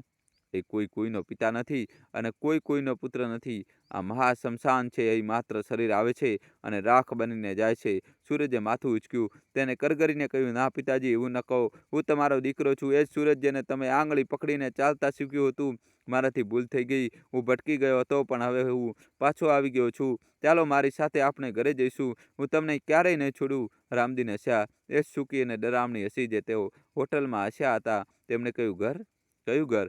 એ ઘર જ્યાંથી મને ધક્કા મારીને કાઢી મૂકવામાં આવ્યો હતો, કે એ ઘર જે મારા દીકરાના અહંકારનો મહેલ છે? સૂરજ, તું કદાચ ભૂલી ગયો છે, પણ હું નથી ભૂલ્યો. તે રાત્રે જ્યારે હું તારા દરવાજે ઊભો હતો, ત્યારે હું માત્ર એક પિતા ન હતો, હું એક ઉમ્મીદ હતો. અને જ્યારે તે ઉમ્મીદ તોડી નાખી, તો એ જ પળે રામદીન મરી ગયો. રામદીને એક સળગતું લાકડું ઉઠાવ્યું અને તેની ચિતામાં નાખી દીધું. આગની લપેટ તેજ થઈ ગઈ. તેમણે કહ્યું, તું જેને શોધવા આવે છે તે મરી ચૂક્યો છે. હું તો માત્ર એક સેવક છું, જે લોકોની સેવા કરે છે, જેમણે તેમના પોતાના લોકોને ઠુકરાવી દીધા છે, અથવા જે પોતાના પાપોનો બોજ લઈને અહીં આવ્યા છે. સૂરજની ધીરજ ખૂટી રહી હતી. તેને કહ્યું, પિતાજી, તમે મને જેટલી જોઈએ એટલી સજા આપી દો, મને મારી લો, ગાળો આપી દો, પણ આવી રીતે અજાણ્યા ના બનો. માં ચાલી ગઈ. હવે મારી પાસે તમારા સિવાય કોઈ નથી. હું અનાથ થઈ જઈશ પિતાજી. અનાથ? રામદીને આ શબ્દ દોહરાવ્યો. તેમના અવાજમાં લોખંડ જેવી કઠોરતા આવી ગઈ. અનાથ તો તું તે દિવસે થઈ ગયો હતો સૂરજ, જે દિવસે તે તારી માતાની બીમારીને નાની વાત કહી હતી. અનાથ તો તું ત્યારે જ થઈ ગયો હતો, જ્યારે તે આખા સમાજમાં મને ઓળખવાની ના પાડી દીધી હતી. આજે તું રડી રહ્યો છે કારણ કે તારો ઘમંડ તૂટી ગયો છે, પણ તે દિવસે મારી આત્મા રડી રહી હતી. સૂરજે રડતા રડતા કહ્યું, હું જાણું છું પિતાજી, હું બહુ મોટો પાપી છું, પણ શું એક પિતા પોતાના દીકરાને માફ નથી કરી શકતો? શું મારું પ્રાયશ્ચિત પૂરતું નથી? મેં એ બધું જ કર્યું જે તમે વસિયતમાં લખ્યું હતું. મેં મારું બધું જ ત્યાગી દીધું. રામદીને સૂરજની આંખોમાં આંખ પરવીને કહ્યું, તે ત્યાગ કર્યો કારણ કે તારી મને પામવાનો હતો. આ પણ તારો સ્વાર્થ હતો, પણ શું તે ક્યારે વિચાર્યું કે મેં અને મારી માતાએ જે ત્યાગ કર્યો તે કોના માટે હતો? તે નિસ્વાર્થ હતો. સૂરજ, આ પૈસા જે તું લાવ્યો છે, આ કાગળના ટુકડા છે, મારે આ નથી જોઈતા. આટલું કહીને રામદીને નોટો ઉઠાવી. સૂરજને લાગ્યું કે તેઓ પૈસા રાખી લેશે, પણ રામદીને નોટોની થપ્પીને એ જ સળગતી ચિતામાં નાખી દીધી. સૂરજે ચીસ પાડી ઉઠ્યો, પિતાજી, આ શું કર્યું? આ મારી મહેનતની કમાણી હતી. રામદીને કહ્યું, આ તારી મહેનતની કમાણી હતી, એટલે જાને અગ્નિને સમર્પિત કરી દીધી, જેથી તારો અહંકાર પણ આની સાથે વળી જાય. મને તારું ધન નથી જોઈતું સૂરજ, મારે તો બસ એ જ જોવું હતું કે શું તારી અંદર હજુ પણ એ માણસ જીવતો છે કે તે પણ મરી ગયો છે? સૂરજે આભો બની ગયો. તે સમજી નહોતો શકતો કે શું કરે. રામદીને ચિતાની રાખ ઉઠાવી અને સૂરજના કપાળ પર લગાવી દીધી. આ આશીર્વાદ નહોતો, આ એક સંદેશ હતો. રામદીને કહ્યું, બેસ, આજે હું તને એ વાત જણાવું જે હું તને બાળપણમાં જણાવવા માંગતો હતો, પણ ક્યારેય કહી ન શક્યો. આજે હું તને એ બે શબ્દો જણાવીશ જે જો કોઈ સંતાન પોતાના મા બાપને કહી દે તો તેઓ જીવતા જીવ મરી જાય છે. અને તે મને 100 ગાળો નથી આપી સૂરજ, તે મને માર્યો નથી, પણ તે તારા વ્યવહારે મને એ બે શબ્દોને અહેસાસ કરાવી દીધો. સૂરજ રામદીનના પગ પાસે બેસી ગયો. શમશાનની આગના અજવાળામાં રામદીનનો ચહેરો કોઈ તપસ્વી જેવો ચમકી રહ્યો હતો.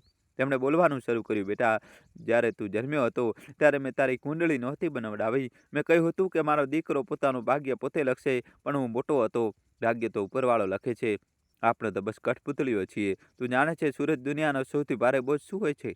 રામદીને પૂછ્યું. સૂરજે ધીમાથી કહ્યું, પાપનો બોજ. રામદીને માથું હલાવ્યું, ના, દુનિયાનો સૌથી ભારે બોજ હોય છે પિતાના ખભા પર જુવાન દીકરાની લાશ. પણ તેનાથી પણ વધારે એક બોજ હોય છે, એ છે જુવાન દીકરો હોવા છતાં પિતાનું લાચાર હોવું. જ્યારે એક પિતાએ પોતાના દીકરા સામે હાથ ફેલાવવો પડે તો તે મોતથી પણ બદતર હોય છે.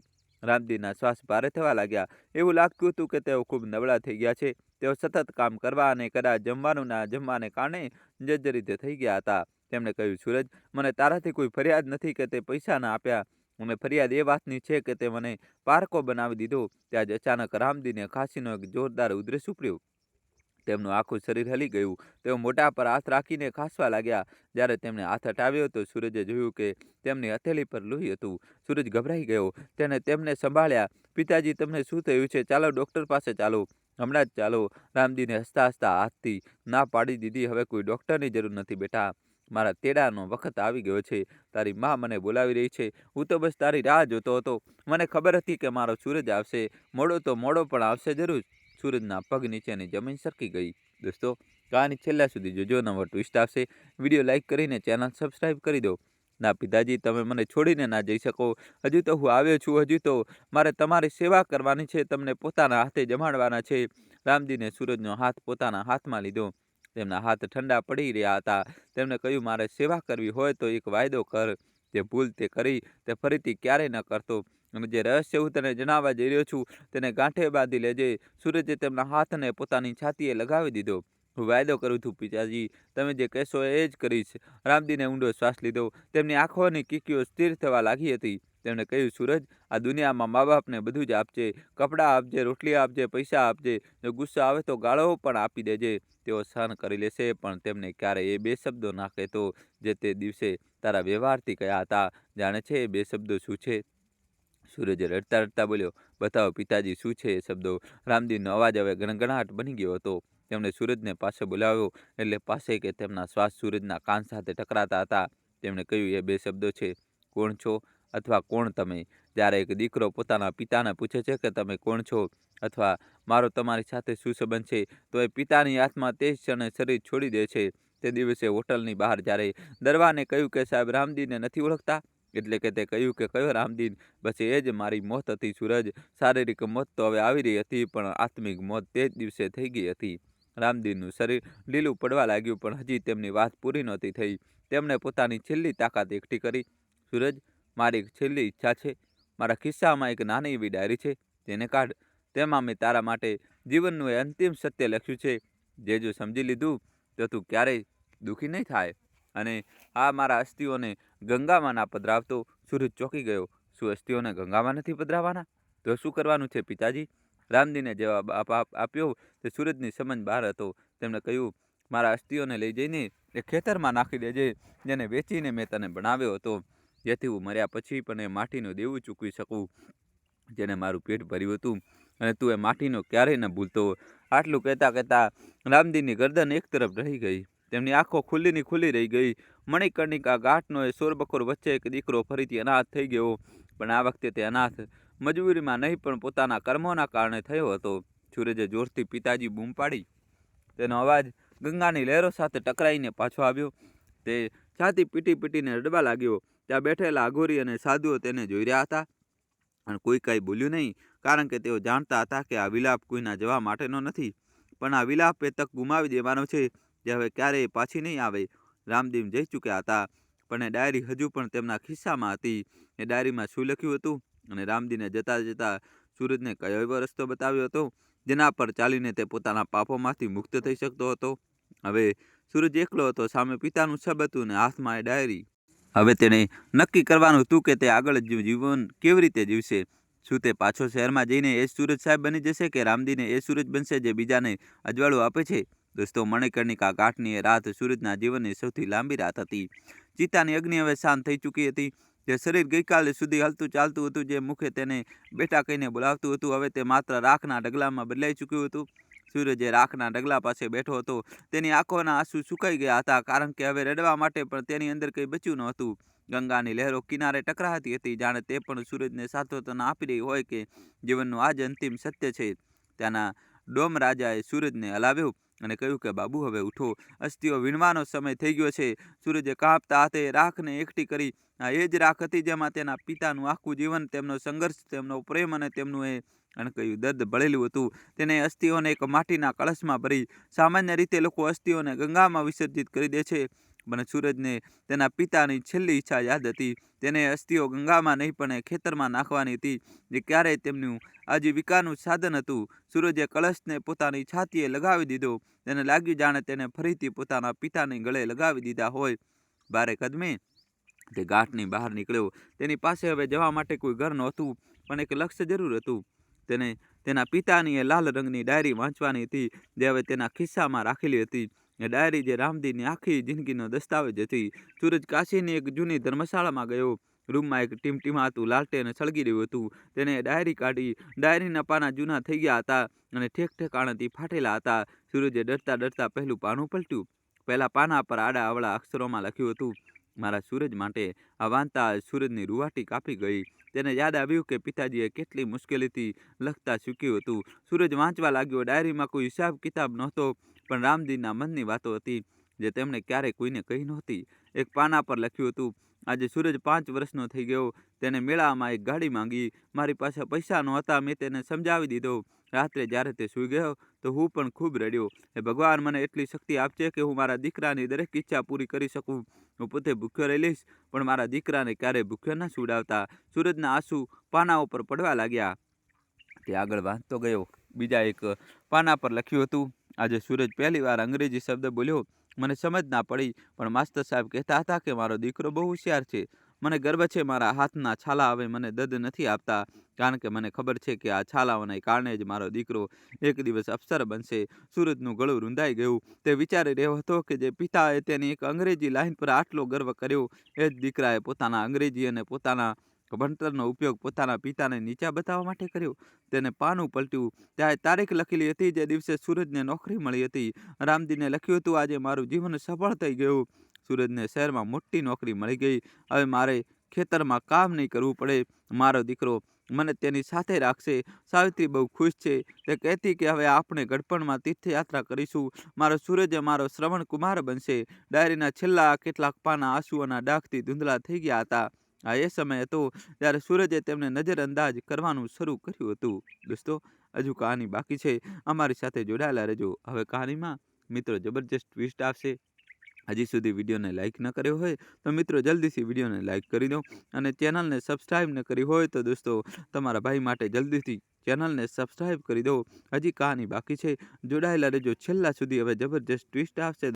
રામદીને લખ્યું હતું, આજે સૂરજનો ફોન આવ્યો. તેને કહ્યું કે તેની પાસે સમય નથી. કદાચ તે બહુ મોટો માણસ બની ગયો છે. મને ખુશી છે કે તે પ્રગતિ કરી રહ્યો છે, પણ દિલ દુખે છે. સાવિત્રી આખી રાત દરવાજા તરફ જોતી રહે છે. તે કહે છે કે તેનો દીકરો આવશે. હું તેને ખોટી આશ્વાસન આપું છું, પણ અંદરથી હું પણ તૂટી રહ્યો છું. અને પછી એ છેલ્લું પાનું આવ્યું જે વાંચીને સૂરજની ચીસ નીકળી ગઈ. આ પાનું એ દિવસે લખાયું હતું જે દિવસે સૂરજે માતાની સારવાર માટે પૈસા આપવાની ના પાડી દીધી હતી અને રામદીને ઓળખવાનો ઇનકાર કરી દીધો હતો. રામદીને લખ્યું હતું, આજે મેં મારો દીકરો ગુમાવી દીધો. સાવિત્રી મરી ગઈ, પણ તે બીમારીથી નથી મરી. તે ઉમ્મીદના તૂટવાથી મરી, જે અમે સૂરજ પાસેથી લગાવી હતી. આજે સૂરજે મને પૂછ્યું કે તમે કોણ છો. આ 3 શબ્દો મારા સીનામાં ખંજરની જેમ ઉતરી ગયા. કાશ તે મને મારી નાખ્યો હોત, મને ગાળો આપી દીધી હોત તો મને આટલું દુઃખ ન થાત, પણ તેને તો મને પરાયો કરી દીધો. તેને મારા અસ્તિત્વને જ નકારી દીધું. ભગવાન કોઈ દુશ્મનને પણ આવો દિવસ ના બતાવે. હું જઈ રહ્યો છું અને પરમાત્મા પાસે, જ્યાં કોઈ કોઈને નથી ભૂલતું. ડાયરીના અંતમાં રામદીને એક સંદેશ લખ્યો હતો, સૂરજ, જો તું આ વાંચી રહ્યો છે તો એનો અર્થ એ છે કે હું હવે નથી. બેટા, મેં તને ક્યારેય બદદુઆ નથી આપી. એક પિતા ક્યારેય પોતાના સંતાનને બદદુઆ ના આપી શકે, પણ હું તને એક શીખ આપીને જઈ રહ્યો છું. જીવનમાં તું ગમે તેટલો મોટો માણસ બની જા, ગમે તેટલા મહેલ બનાવી લે, પણ તારા મૂળિયાને ક્યારેય ન ભૂલતો. મા બાપ ઘરનો પાયો હોય છે. જો પાયો હલી ગયો તો મહેલને પડતા વાર નથી લાગતી. અને યાદ રાખજે, પ્રેમ અધિકાર જતાવવામાં છે, પોતાનાઓને ઓળખવામાં છે. કોણ છો કહીને તું માત્ર સંબંધ નથી તોડતો, તું એ માણસની આત્માને મારી નાખે છે.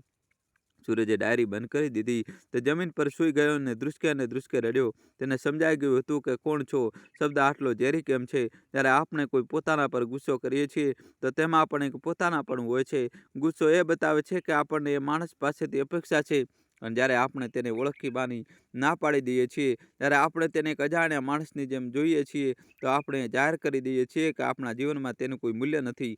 આ જે ચોટ હતી જેને રામદીન અને સાવિત્રીને જીવતા જીવ મારી નાખ્યા હતા. બીજી સવારે સૂરજ કાશીથી નીકળી પડ્યો, પણ તે શહેર તરફ ના ગયો. તે સીધો ચંદરપુર ગામ તરફ ગયો.